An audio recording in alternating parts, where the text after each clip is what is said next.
എല്ലാവർക്കും നമസ്കാരം. കഴിഞ്ഞ ക്ലാസ് കൊണ്ട് തന്നെ എൻ്റെ ദോഷങ്ങളൊക്കെ നിങ്ങൾക്ക് മനസ്സിലായിട്ടുണ്ടാവുമല്ലോ. എൻ്റെ വളരെ വേഗത്തിലുള്ള പറച്ചിലാണ്. ചിലപ്പോൾ ശബ്ദത്തിൻ്റെ കുറവ് കൊണ്ട് ചിലത് വ്യക്തമായി വരില്ല. അങ്ങനെ നല്ല ദോഷമുണ്ട്. ഈ ദോഷമൊക്കെ എനിക്ക് തന്നെ അറിയാവുന്നതാണ്. പക്ഷെ ചിലതൊക്കെ പരിഹരിക്കാൻ ബുദ്ധിമുട്ടാണ്. സ്പീഡ് വളരെ കൂടിപ്പോകുന്നു പലരും പറയാറുണ്ട്. പക്ഷെ അത് ഒരു 10-12 വയസ്സുള്ള കാലത്ത് നമുക്ക് ഈ പ്രസംഗിച്ച് ശീലിച്ചു വരാം. കാരണം നമ്മളൊക്കെ കുട്ടിക്കാലത്ത് ഈ ധാരാളം മത്സരബുദ്ധിയാണ്. മത്സരങ്ങളിൽ പങ്കെടുത്ത് ശീലിച്ചാൽ. അപ്പോൾ മത്സരങ്ങളിലൊക്കെ നമുക്ക് നിങ്ങൾക്കറിയാമല്ലോ, വളരെ പരിമിതമായ സമയമേ ഉള്ളൂ. 4 മിനിറ്റ് ആകുമ്പോൾ വാണിംഗ് ബെല്ലടിക്കും. അത് കേൾക്കുമ്പോൾ വേദനാറാവും. അപ്പോൾ ബാക്കി പറഞ്ഞു തീർക്കണ്ടേ. വളരെ വേഗത്തിൽ ശ്വാസം മുട്ടി പറഞ്ഞിട്ടാണ് ശീലം. അപ്പോൾ ഇപ്പം സമയമൊക്കെ ഇഷ്ടം പോലെ ഉണ്ട്, ആരും പരിഭ്രമിപ്പിക്കാനില്ല. എന്നാൽ ആ ശീലം കൊണ്ട് ചെയ്തു പോകാൻ. അതുകൊണ്ട് ചിലതൊക്കെ ക്ഷമിക്കുക. ഈ വിസ്തരിച്ച ഈ ഉപക്രമം ആവശ്യമില്ല. കാരണം എന്നാൽ പറഞ്ഞല്ലോ. അപ്പോൾ ഇനിയാണ് യഥാർത്ഥമായിരിക്കുന്ന ഈ രുദ്രഗീതം തുടങ്ങുന്നത്. മറ്റൊക്കെ അതിൻ്റെ ഒരു പ്രാരംഭം മാത്രമാണ്. പ്രതേജസ്സുകൾ തപസ്സിനായിട്ട് പോയതും സാക്ഷാത് ശ്രീരുദ്രം പ്രത്യക്ഷമായതും. എന്നിട്ട് അവരോട് നിങ്ങൾ പ്രതേജസ്സിൻ്റെ പുത്രന്മാരാണല്ലോ, നിങ്ങൾക്ക് ഞാൻ ഉപദേശിച്ചരാന്ന് പറയുന്നവരെയുള്ള ഭാഗം നമ്മൾ കണ്ടു കഴിഞ്ഞു. ഇനിയുള്ളത് 47 ശ്ലോകങ്ങളുണ്ട്. 33 മുതൽക്ക് 79 വരെ 47 ശ്ലോകങ്ങളാണ് യഥാർത്ഥമായിരിക്കുന്ന രുദ്രഗീതം. അതിലേക്ക് പ്രവേശിക്കാൻ ഓരോന്നോരോന്നായിട്ട് നോക്കാം. ഇത് പണ്ട് സാക്ഷാത് ബ്രഹ്മാവ്, പ്രജാപതിയായിരിക്കുന്ന ബ്രഹ്മാവ് തൻ്റെ മക്കൾക്ക് ആദ്യകാലം സൃഷ്ടിയുടെ ആദ്യത്തിൽ ഉപദേശിച്ചു പറയുന്നുണ്ട്. അതേ മന്ത്രമാണ് ഇതെന്ന് അർത്ഥം.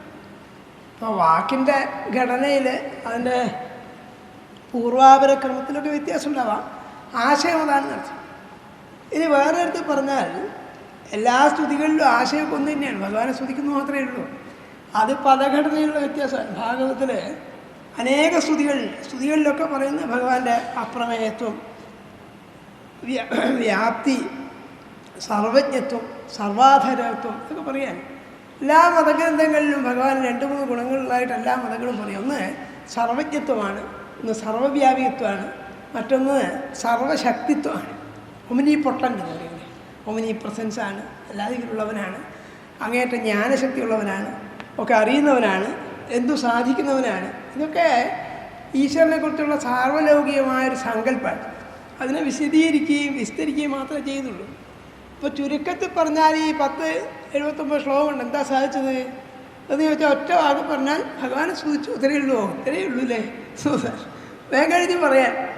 പക്ഷെ അതെങ്ങനെ സ്തുതിച്ചു, എന്തുകൊണ്ടാണ് സ്തുതിച്ചത്, ആ സ്തുതിക്ക് ആധാരമായിരിക്കുന്ന ശബ്ദങ്ങൾ എവിടുന്ന് വന്നു, അതിൻ്റെ ആധാരം എന്താണെന്നൊക്കെ പറയുമ്പോൾ വിസ്തരിച്ച് പോകാൻ. ഭാഗവതത്തിൽ പറഞ്ഞിരിക്കുന്നത് കാണാം. സമാസം വ്യാസയോഗത, സമാസമായിട്ടും വ്യാസമായിട്ടും പറഞ്ഞു. അതായത് ഒന്ന് വിസ്തരിച്ച് പറയുന്നു, ഒന്ന് ചുരുക്കി പറയും. സമാസം ചുരുക്കി പറയാൻ. സമാസം എന്നൊക്കെ പറയാൻ അറിയാമോ? അടുപ്പിച്ച് വെക്കുക എന്നാണ് സമാസം. വിഭക്തി പ്രത്യയങ്ങളൊക്കെ കളഞ്ഞിട്ട് 2 പദങ്ങൾ അരച്ചു ചേർത്ത പോലെ യോജിപ്പിക്കുന്നതിനാണ് സമാസം എന്ന് പറയുന്നത്. ഇപ്പം മരം കൊണ്ടുണ്ടാക്കിയ പെട്ടി എന്നുള്ള അർത്ഥത്തിൽ മരപ്പെട്ടി എന്ന് പറയാം. ഉണ്ടാക്കിയ എന്നൊക്കെ എടുത്തു കഴിഞ്ഞ് നടുക്കുള്ളതൊക്കെ കളഞ്ഞിട്ട് മരം പെട്ടി 2 വാക്ക് എഴുതിക്കുക. സമാസം ചുരുക്കി പറയാനാണ്. വ്യാസത്തെ വിസ്തരിക്കലാണ്. ഇങ്ങനെ ചുരുക്കി പറയുകയും വിസ്തരിക്കുകയാണ് യഥാർത്ഥത്തിൽ എല്ലാ സ്തോത്രങ്ങളും ചെയ്യുന്നത്. പ്രത്യേകിച്ചൊന്നും പറയുന്നില്ല വാസ്തവത്തിൽ. പക്ഷേ എന്തിനങ്ങനെ പറയേണ്ടി വരുന്നു എന്ന് ചോദിച്ചാൽ 1-2 പ്രാവശ്യം പറഞ്ഞാലൊന്നും ആൾക്ക് മനസ്സിലാവില്ല. അതുകൊണ്ട് ആവർത്തിച്ച് പറയുന്നു, അത്രയേ ഉള്ളൂ. ആവർത്തനം മാത്രമേ ഉള്ളൂ വാസ്തവത്തിൽ പുരാണങ്ങളിലൊക്കെ. ഭാഗവതത്തിൽ ആദ്യം മുതൽക്ക് അവസാനം വരെയുള്ള എല്ലാ സ്തുതികളും നോക്കിയാൽ ഒരേ ആശയം പലതിക്കിലും ആവർത്തിച്ചിട്ടുണ്ട്. അങ്ങനെ ആവർത്തിക്കുന്നത് ഒരു ദോഷമായിട്ട് ആചാര്യന്മാർ കരുതിയിട്ടുമില്ല. കാവ്യങ്ങളിലാണെങ്കിൽ ഒരിക്കൽ പറഞ്ഞാൽ വീണ്ടും പറയാമെന്ന് പറഞ്ഞാൽ മോശമായിട്ടാണ് വിചാരിക്കുക. ആവർത്തനം മോശമാണ്. പക്ഷേ ആധ്യാത്മിക കൃതികളിലും ഉപദേശഭാഗങ്ങളിലൊക്കെ ആവർത്തനം വേണമെന്നാണ്. അതിനെക്കുറിച്ച് പ്രസിദ്ധമായ പ്രമാണമുള്ളത് ബ്രഹ്മസൂത്രത്തിൽ ആവൃത്തി രസകൃത് ഉപദേശത്വാത് എന്ന് പറഞ്ഞിട്ടുണ്ട്. ആവർത്തിക്കുന്നത് അർത്ഥം. അസകൃത് വെച്ചാൽ ഒരിക്കലല്ല, പല പ്രാവശ്യം നടത്തും. സകൃത് വെച്ചാൽ ഒരിക്കലിന് അർത്ഥം. അസകൃത് എന്ന് പറഞ്ഞാൽ പലവട്ടം ആവർത്തിക്കണം എന്നാണ്. ഇതിനു വേണ്ടിയിട്ട് ഉപദേശത്വാത്, ഉപദേശിക്കുന്നു. കാരണം ഉപദേശങ്ങൾ കേൾക്കുന്നതോ അംഗീകരിക്കുന്നതോ അനുസരിക്കുന്നതോ ഒന്നും ആർക്കും വലിയ ഇഷ്ടമുള്ളതല്ല. അപ്പം അത് മറന്നു പോകും. ഉപദേശങ്ങൾ ആവർത്തിക്കണം. ശങ്കരാചാര്യ ഭാഷ്യത്തിൽ വിസ്തരിച്ച് പറയും അതൊക്കെ. ഇതെപ്പോഴും ഓർമ്മിക്കേണ്ടതാണ്. ആവർത്തി രസങ്ങൾ ഉപദേശത്വാത്, ഉപദേശിക്കാൻ വേണ്ടിയിട്ട് ആവർത്തിക്കണം.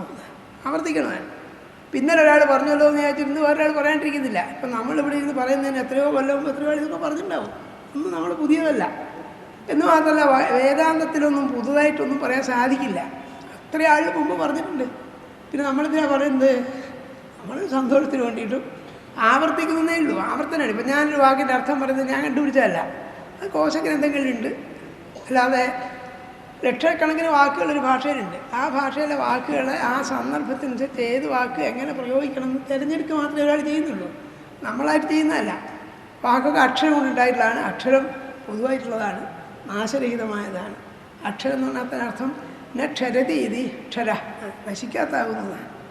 അപ്പം ഇതൊക്കെ പറഞ്ഞാൽ എന്താ വെച്ചാൽ അതുകൊണ്ട് പുതുതായി എന്തെങ്കിലും കിട്ടുമെന്ന് വിചാരിക്കാനില്ല, പഴയത് തന്നെ ഉള്ളൂ. കാരണം അതിലപ്പോൾ ഒന്നും പറയാൻ സാധിക്കില്ല.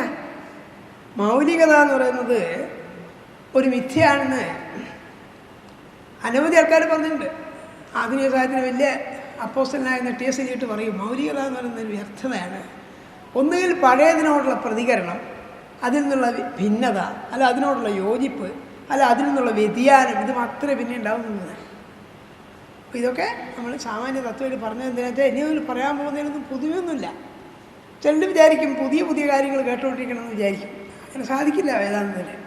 വേദാന്ത പ്രകടനങ്ങളിലൊക്കെ ഈ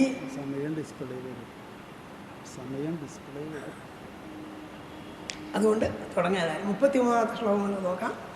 അവിടെ നമുക്കാണ് യഥാർത്ഥമായിരിക്കുന്ന ഈ എന്താണ് ബ്രഹ്മസ്തുതി തുടങ്ങുന്നത്. ഇവിടെ പറയുന്നത് ജിതന്ത ആത്മവിദ്ധുര്യ സ്വസ്ഥയെ സർവദേഹിനാം എന്നുകൊണ്ട് തുടങ്ങുകയാണ്. നോക്കാം, ഓരോന്നായിട്ട് നോക്കാം. 33 ഇതിൽ ഇത് പ്രത്യേകം അടിച്ചുകൊണ്ട് 6-ാമത്തെ ശ്ലോകമായിട്ട് വരും. ജിതന്ത ആത്മവിദ്ധുര്യ സ്വസ്ഥയെ സ്വസ്ഥിരസ്തുമേ ഭവതാരാധസാരാധം സർവസ്മാത്മനേ നമഃ. ചെല്ല ജിതന്ത ആത്മവിദ്ധുര്യ സ്വസ്ഥയെ സ്വസ്ഥിരസ്തുമേ ഭവതാരാധസാരാധം സർവസ്മാത്മനേ നമഃ. അപ്പോൾ ഓരോന്നായിട്ട് നോക്കാം. ഈ സംസ്കൃത ശ്ലോകങ്ങൾക്ക് അർത്ഥം പറയാനുള്ളൊരു ഇത് സമ്പ്രദായം ക്രിയ കണ്ടുപിടിക്കലാണ് ആദ്യം. പ്രധാന ക്രിയ എന്താണോ ആ ക്രിയയോട് ബാക്കിയൊക്കെ അന്വയിക്കുക. അതൊരു സമ്പ്രദായം തന്നെയാണ്. അപ്പം അതിൽ നമ എന്നുള്ളതാണ് പ്രധാന ക്രിയ. നമസ്കരിക്കുന്നു. അപ്പോൾ നമസ്കാരം. ആർക്ക് നമസ്കാരം, എങ്ങനെയുള്ള ആൾക്ക് നമസ്കാരം, ആരാ നമസ്കരിക്കുന്നത് എന്നൊക്കെയുള്ള പറയുന്ന ആളാണ് നമസ്കരിക്കുന്നത്. വക്താവ് ആരാണ്, അതിന് പ്രത്യേകിച്ച് വക്താവില്ല അവിടെ. അപ്പോൾ ആരാണോ പറയുന്ന ആൾ നമ്മൾ നമസ്കരിക്കുന്നു. എങ്ങനെയുള്ള ആളെ ഇത് പറയാ ബാക്കി ചെയ്യുന്നത്. അങ്ങനെയാണ് സംസ്കൃതത്തിലെ ശ്ലോകത്തിന് അർത്ഥം കണ്ടുപിടിക്കുക. സംസ്കൃതത്തിലെ മലയാളത്തിൽ അങ്ങനെയാണ്.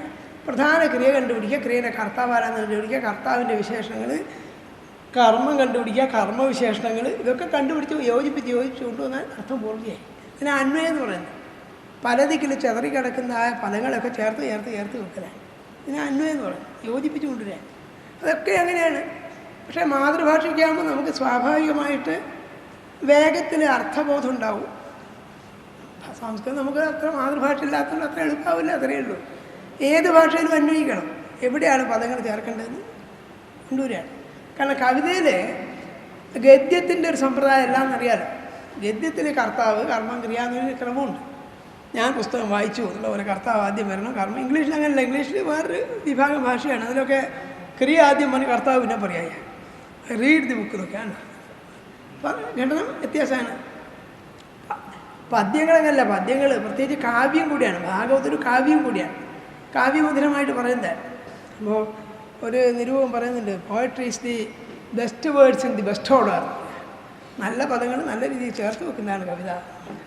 അപ്പോൾ അതുകൊണ്ടാണ്. അപ്പോൾ നമുക്ക് നോക്കാം എന്താണ് അവിടെ പറയുന്നത്. നമ എന്ന് പറഞ്ഞു. ആർക്കാ നമസ്കാരം? അങ്ങേ സർവസ്മാ ആത്മനേ നമ. സർവത്തിനും ആത്മാവായിരിക്കുന്ന അങ്ങേക്ക് നമസ്കാരം ഇതേ പറഞ്ഞത്. പിന്നെ അതിൻ്റെ വേറെ വിശേഷണങ്ങൾ പറയാൻ. ജിതം തേ ആത്മവിദ്ധുര്യ സ്വസ്ഥയെ സ്വസ്ഥിരസ്തുമേ പറയാണ്. അല്ലയോ ഭഗവൻ, അങ്ങെന്ത് ചെയ്തിരിക്കുന്നു? ജിതം തേ, അങ്ങയുടെ മേന്മ കൊണ്ട് ആർക്ക്? ആത്മവിദ്ധുര്യ. ആത്മവിധ് എന്ന് പറഞ്ഞാൽ ആത്മാവിനെ അറിയുന്നവന്. വിധ് എന്നാണ് അവിടെ പദം. അതിൻ്റെ കൂടെ ധുര്യാന്ന് കൂടി ചേർന്നപ്പോൾ ആത്മവിദ്ധുര്യാന്ന് ഒരുമിച്ച് ഒന്നായി. വിധു ധാതുവിന് പല അർത്ഥങ്ങളുണ്ട്. ഈ വിധു ധാതുവിൽ നിന്നാണ് വേദം എന്നുള്ള വാക്കുണ്ടായത്. വിധു ധാതുവിന് വിത് ജ്ഞാനേ, വിത് ചർച്ചായാം, വിത് പല അർത്ഥമാണ്. അതെല്ലൊന്നും നമ്മൾ പറഞ്ഞ സമയം കളയണ്ട. വിധിച്ച ജ്ഞാനെന്നാണ് പ്രധാന അർത്ഥം. വിധി ജ്ഞാനേ. അപ്പം ജ്ഞാനത്തിനാണ് വിധി എന്ന് പറയുക. ആത്മവിത്ത് എന്ന് വെച്ചാൽ ആത്മാവിനെ അറിയുന്നവൻ അർത്ഥം. അപ്പോൾ അറിയുന്നവർ അർത്ഥം. ആത്മവിത്ത് തുര്യ, തുര്യ വെച്ചാൽ ശ്രേഷ്ഠൻ. അപ്പം ആത്മവിത്തുക്കളിൽ ശ്രേഷ്ഠന്മാരായവർക്ക് വേണ്ടിയിട്ട് അങ്ങയുടെ ശ്രേയസ് എന്ത് ചെയ്തിരിക്കുന്നു, വർദ്ധിച്ചിരിക്കുന്നു എന്ന് പറയാൻ. ഒന്നുകൂടി നോക്കാം. ജിതന്തേ ആത്മവിദ്ദുര്യ സ്വസ്ഥയെ സ്വസ്തി സ്വസ്തിരസ്തുമേ. അങ്ങയുടെ ഐശ്വര്യം, അങ്ങയുടെ അറിവ് അഥവാ അങ്ങയുടെ ഈ മേന്മകളൊക്കെ എന്തിനുള്ളതാണ്? ആത്മവിദ്ദുര്യ, ആത്മവിത്തുക്കളായിരിക്കുന്നവരുടെ ശ്രേയസ്സിനായിട്ടാണ്. ആത്മാവിനെക്കുറിച്ച് അറിയുന്നവരുടെ ശ്രേയസ്സിന് വേണ്ടിയിട്ടാണ് അങ്ങയുടെ ഈ ശ്രേയസ്സൊക്കെ എന്ന് പറയാൻ. കുറച്ച് ക്ലിഷ്ടമായ ശ്ലോകമാണ് ആദ്യ ശ്ലോകം. ആത്മവിത് കൂട്ടണം ധുര്യ നമ്മൾ ആത്മവിദ്ദുര്യ. സന്ധി സമാസം നമ്മൾ പറയാൻ ആവശ്യമില്ല, അങ്ങനെ പറഞ്ഞു കൊടുക്കാൻ തീരെയില്ല. എന്നാൽ സാമാന്യന് പറഞ്ഞാൽ അവിടെ എന്ത് ചെയ്തു, താ എന്നുള്ളത് ദാ എന്നായി മാറിപ്പോയി. സംസ്കൃതത്തിലൊരു സന്ധി നിയമപ്രകാരം ജല്ലാദേശം എന്ന് പറയും. ജല്ലിച്ചാൽ മൃദു എന്ന് പറയും, മൃദുക്കളാവേ. ഇപ്പം വാക്ക് കൂട്ടണം ദാനം വരുമ്പോൾ കാ എന്നുള്ളത് എന്താവും, ദാന വാഗ്ദാനം അല്ലേ. അതുപോലെ ആത്മവിദ്ദുര്യ, ആത്മവിത്തുകൾ. അപ്പോൾ ആത്മവിത്തുക്കളിൽ ആരെ ധുര്യ, ശ്രേഷ്ഠന്മാരായവരുടെ ആത്മവിദ്ദുര്യ സ്വസ്ഥയെ, അവരുടെ സ്വസ്തിക്ക് വേണ്ടിയാണ്, അവരുടെ മംഗളത്തിന് വേണ്ടിയിട്ടാണ്, അവരുടെ ശ്രേയസ്സിനായിക്കൊണ്ടാണ് എന്ത് ചെയ്തിരിക്കുന്നത്, അങ്ങയുടെ കേമത്തെ മുഴുവൻ അതിനു വേണ്ടിയുള്ളതാണെന്ന് പറയാൻ. ജിതന്ത ആത്മവിദ്ദുര്യ സ്വസ്ഥയെ സർവസ്തുതേ, ആത്മജ്ഞാനികളുടെ മംഗളത്തിന് വേണ്ടിയിട്ടാണ് അങ്ങയുടെ ഈ ശ്രേയസ്സൊക്കെ. അതുകൊണ്ട് ഭവത രാധസാരാധം, ഭവത അങ്ങയാൽ എന്ത് ചെയ്തിരിക്കുന്നു, ആത്മാനന്ദം കൊണ്ട് രാധം നേടിയെടുത്തിരിക്കുന്നു. അങ്ങ് ആത്മാനന്ദം കൊണ്ട് അഥവാ അങ്ങയാൽ ഈ സത്തുക്കൾ എന്ത് ചെയ്തിരിക്കുന്നു, അങ്ങയെ കൊണ്ട് എല്ലാ ആത്മശ്രേയസിനെയും നേടിയെടുത്തിരിക്കുന്നു. കുറച്ചൊരു ക്ലേശ ഒരു പദഘടനയാണ് അവിടെ. ഭവതാ രാധസാരാധം സർവസ്മാത്മനെ നമ. അങ്ങാരാണ് സർവസ്മാത്മനെ നമ, സർവരുടെ ആത്മാവായിരിക്കുന്നവനാണ്. എല്ലാറ്റിനും ആത്മാവായിരിക്കുന്നത് അങ്ങാണ്. എന്നിട്ട് സ്വയം പ്രാർത്ഥിക്കുകയാണെന്ത്, സ്വസ്ഥയെ സ്വസ്തിരസ്തുമേ, എനിക്ക് സ്വസ്തി ഉണ്ടാവണേ. അപ്പം എന്തൊക്കെയാണ് പറഞ്ഞത്, അങ്ങ് ആത്മവിത്തുക്കളുടെ ശ്രേയസ്സിനായിട്ട് ആണ് അങ്ങയുടെ മംഗളം മുഴുവൻ. എനിക്ക് സ്വസ്തി ഉണ്ടാവണേ, അങ്ങ് സർവാത്മാവായിരിക്കുന്ന ആളാണ്, അങ്ങ് നമസ്കാരം. കഷ്ണകഷ്ടായിട്ട് പറഞ്ഞാൽ അത്രയേ ഉള്ളൂ. അപ്പോൾ എല്ലാവരും ആത്മവിദ്ദുര്യകൾക്ക്, ആത്മവിത്തുക്കൾക്ക്, ആത്മവിത്തുക്കളിൽ ശ്രേഷ്ഠന്മാരായവർക്ക് മംഗളത്തിനായിക്കൊണ്ടാണ് അങ്ങ് എന്ത് ചെയ്യുന്നത്, അങ്ങയുടെ ശ്രേയസ്സൊക്കെ ഉള്ളത് അവരുടെ മംഗളത്തിന് വേണ്ടിയാണ്. അങ്ങ് അതിനൊക്കെ എന്ത് ചെയ്തു, ജയിച്ചിരിക്കുന്നതാണ്. എനിക്ക് മംഗളുണ്ടാവട്ടെ, പരമാനന്ദ സ്വരൂപിയായിരിക്കുന്ന അങ്ങേക്ക് താ നമസ്കാരം എന്ന് പറയാം. അത് പലതരത്തിൽ അത് വ്യാഖ്യാനിച്ചിട്ടുണ്ട്. വ്യാഖ്യാതാക്കൾ പലതരത്തിൽ പറയും. അതൊക്കെ ഓരോ ചില ഈ പല വ്യാഖ്യാനങ്ങൾ വായിച്ചാലുള്ള ഗുണം എന്താ വെച്ചാൽ, ചില രീതികൾ നമുക്ക് കുറച്ചുകൂടി ഹൃദ്യമായും കുറച്ചുകൂടി രസകരമായും കുറച്ചുകൂടി എളുപ്പം മനസ്സിലാക്കാൻ കഴിയുക. പറയുന്നൊക്കെ ഒന്നാണെങ്കിലും പലതരത്തിൽ പറയാൻ. ഇപ്പോൾ പല വ്യാഖ്യാനങ്ങളിലും കാണാം, പലതരത്തിൽ പറയും. എന്താ പറയുന്നത്, എല്ലാവരെയും അതിശയിപ്പിക്കുന്ന നിന്തിരുവടിയുടെ ഉത്കർഷം എന്തിനു വേണ്ടിയുള്ളതാണ്, ആത്മജ്ഞാനികളിൽ ശ്രേഷ്ഠരായവർക്ക് മംഗളുണ്ടാക്കാൻ വേണ്ടിയാണ്. എനിക്കും ആ സ്വാനന്ദലബ്ധി ഉണ്ടാവണമേ, അതുകൊണ്ട് സർവാഭീഷ്ടപ്രദമായിരിക്കുന്ന ഈ മന്ത്രം അതിനു വേണ്ടിയാണ് അർത്ഥം. അതുകൊണ്ട് സ്വസ്തി ഉണ്ടാവട്ടെ എന്ന് പറഞ്ഞുകൊണ്ട് തുടങ്ങുകയാണ്. അങ്ങനെയുള്ളവരാണ് നിന്തിരുവടി സച്ചിദാനന്ദ പരബ്രഹ്മമാണ്. അതുകൊണ്ട് സ്വസ്തിരസ്തുമേ, എനിക്ക് സ്വസ്തി ഉണ്ടാവണം. ഇനിയുള്ള അത്ര ക്ലേശമില്ല കേട്ടോ. ഈ ആദ്യത്തുള്ള കുറച്ച് ക്ലേശകരാണ്, ക്ലിഷ്ടമാണ്. ക്ലിഷ്ടമാവുന്നതെന്ന് വെച്ചാൽ ചിലതൊക്കെ അനുഭൂതി പ്രധാനങ്ങളാണ്. അപ്പം അനുഭൂതി നേടിയിട്ടില്ലാത്ത, ആ രംഗത്ത് ചെറിയൊരു കാൽവെപ്പ് പോലും സാധിക്കാത്ത ഒരാളെ സംബന്ധിച്ചിടത്തോളം ക്ലേശകരാണ്. അതെന്ന് വെച്ചാൽ അനുഭവമില്ല, അനുഭവം കൊണ്ട് അറിയേണ്ടതാണ്. ഇപ്പോൾ പഞ്ചസാരയ്ക്ക് മധുരമുണ്ട് എന്നുള്ള പ്രസ്താവന കേട്ടാൽ മനസ്സിലാക്കാൻ വല്ല വിഷമമുണ്ടോ? മനസ്സിലാക്കുക എന്ന് പറഞ്ഞാൽ മധുരമുണ്ട് എന്ന് കേട്ടു. മധുരം എന്താണെന്ന് അറിയണം, അനുഭവിക്കാനോ വേണോ? അനുഭവം എന്ത് ചെയ്യാൻ കഴിയില്ല, വിസ്തരിക്കാൻ കഴിയില്ല. അതിനെപ്പറ്റി അനേക പ്രമാണങ്ങളുണ്ട്. പക്ഷെ അനുഭവിച്ചറിയേണ്ടത് അനുഭവിച്ചിട്ടറിയേണ്ടതാണ്. പിന്നെ ഇതെന്താ കേൾക്കുന്നത്, അനുഭവിക്കാൻ വേണ്ടിയുള്ള ഉദ്യമം ഉണ്ടാവാൻ വേണ്ടിയിട്ട്, അതിന് ഉത്സാഹം ഉണ്ടാവാൻ വേണ്ടിയിട്ട്, അതിന് പ്രേരണ ഉണ്ടാവാൻ വേണ്ടിയിട്ട്, അതിന് പ്രചോദിപ്പിക്കാൻ വേണ്ടിയിട്ട് കേൾക്കുന്നതേ ഉള്ളൂ. അപ്പോൾ മധുരത്തോട് ഇഷ്ടമുള്ള ആൾ പഞ്ചസാരയ്ക്ക് മധുരമുണ്ട് കേട്ടോ, അപ്പോൾ എന്താണെന്ന് അറിയാൻ വേണ്ടി ശ്രമിക്കും, അത് ആർജിക്കാൻ വേണ്ടി ശ്രമിക്കും. കേട്ടോണ്ട് മാത്രം കാര്യമൊന്നുമില്ല, ഒരു കാര്യമില്ല. മധുരമുണ്ട് വെച്ചാൽ മധുരമുണ്ട്, മധുരം എന്താണെന്ന് ഇപ്പം പറഞ്ഞ് മനസ്സിലാക്കാനാവോ? അത് സാധിക്കില്ല. അനുഭൂതികളൊന്നും വാഗ്വിഷയമല്ല. രാമകൃഷ്ണോത്സവർ പറയും ബ്രഹ്മത്തെ എച്ചിലാക്കാൻ പറ്റില്ല. ബ്രഹ്മത്തിനെ വാക്കുകൊണ്ട് പറയാൻ പറ്റില്ല എന്നാണ്. അതെന്തോ അങ്ങനെയാണ്. സംസ്കൃതത്തിൽ പ്രസിദ്ധമായ ഒരു ഉദാഹരണം പറയാറുള്ളത്, എങ്ങനെയാണോ പ്രസവിച്ചിട്ടില്ലാത്ത സ്ത്രീക്ക് പ്രസവവേദന അറിയാത്തതുപോലെയാണ് മച്ചികൾ പ്രസവവേദന അറിയാത്തതുപോലെ. ഇതാണ് പ്രസിദ്ധമായ ഒരു ഉപമ. നല്ല ഉപമയാണ്. കാരണം പുസ്തകം വായിച്ചുകൊണ്ടൊക്കെ പ്രസവവേദന എന്താണെന്നറിയോ? ലോകത്തെമ്പാടും പ്രസവ കേസുകളൊക്കെ അറ്റൻഡ് ചെയ്യുന്ന പുരുഷ ഡോക്ടർമാരാണ് കൂടുതലും. പക്ഷെ ആർക്കറിയോ പ്രസവവേദന എന്താണെന്നറിയോ? അറിയില്ല. സഹായിക്കും മാത്രമേ ഉള്ളൂ. അറിയുന്ന വേണ്ടതാണ്. അപ്പോൾ ഇതുപോലെ അനുഭവം കൊണ്ട് സിദ്ധമായിരിക്കുന്ന അഥവാ സിദ്ധമാകേണ്ട അറിവ് വാക്കുകൊണ്ട് പറയാൻ പറ്റില്ല. അതുകൊണ്ടാണ് ബ്രഹ്മം എന്താണ് വാക്വിഷയമല്ല എന്ന് പറയുന്നത്. പിന്നെ എന്തിനാ ഇത്രയൊക്കെ മന്ത്രങ്ങളും ഇത്രയൊക്കെ സ്തുതികളും ഇത്രയൊക്കെ ആധ്യാത്മിക സാഹിത്യമൊക്കെ എന്ന് പറഞ്ഞാൽ പ്രേരിപ്പിക്കാതിനെയുണ്ട്. അപ്പം അതിൽ ആസക്തിയോ അതിൽ താല്പര്യമൊക്കെ ഉണ്ടാക്കാൻ വേണ്ടി പറയാനുള്ളൂ. ബോധ്യം ആർക്കുണ്ടാവേണ്ടതാണ്? തനിക്ക് ഉണ്ടാവേണ്ടതാണ്. എന്തും അങ്ങനെയാണ്. ശാരീരികമായ വിഷയങ്ങൾ പോലും അങ്ങനെ ആയിരിക്കെ മനസ്സിലാരും പറയേണ്ടതുണ്ട്. ഇപ്പോൾ ചൂടെന്താണ്, വിശപ്പെന്താണെന്ന് എങ്ങനെ ഒരാൾ അറിയിക്കുക? വിശന്നായക മനസ്സിലാവും. അതിന് നമ്മൾ പറയേണ്ട ആവശ്യമില്ല. ഇപ്പോൾ വിശപ്പ് സഹിക്കേണ്ടി വന്നിട്ടില്ലാത്ത, വിശന്നിരിക്കേണ്ടി വന്നിട്ടില്ലാത്ത ഒരാൾക്ക് വിശപ്പെന്ന് പറഞ്ഞാൽ മനസ്സിലാവും. കുറച്ച് വിഷമാണ് മനസ്സിലാവാൻ. പിന്നെ വിശപ്പിൻ്റെ ഫലമായിട്ടുണ്ടാകുന്ന ശരീരചേഷ്ടകൾ കണ്ടിട്ട് ഊഹിക്കാം. ഞങ്ങൾ വിശക്കുന്നോ, ഞങ്ങൾ ക്ഷീണമുണ്ടെന്ന് മനസ്സിലാക്കാം.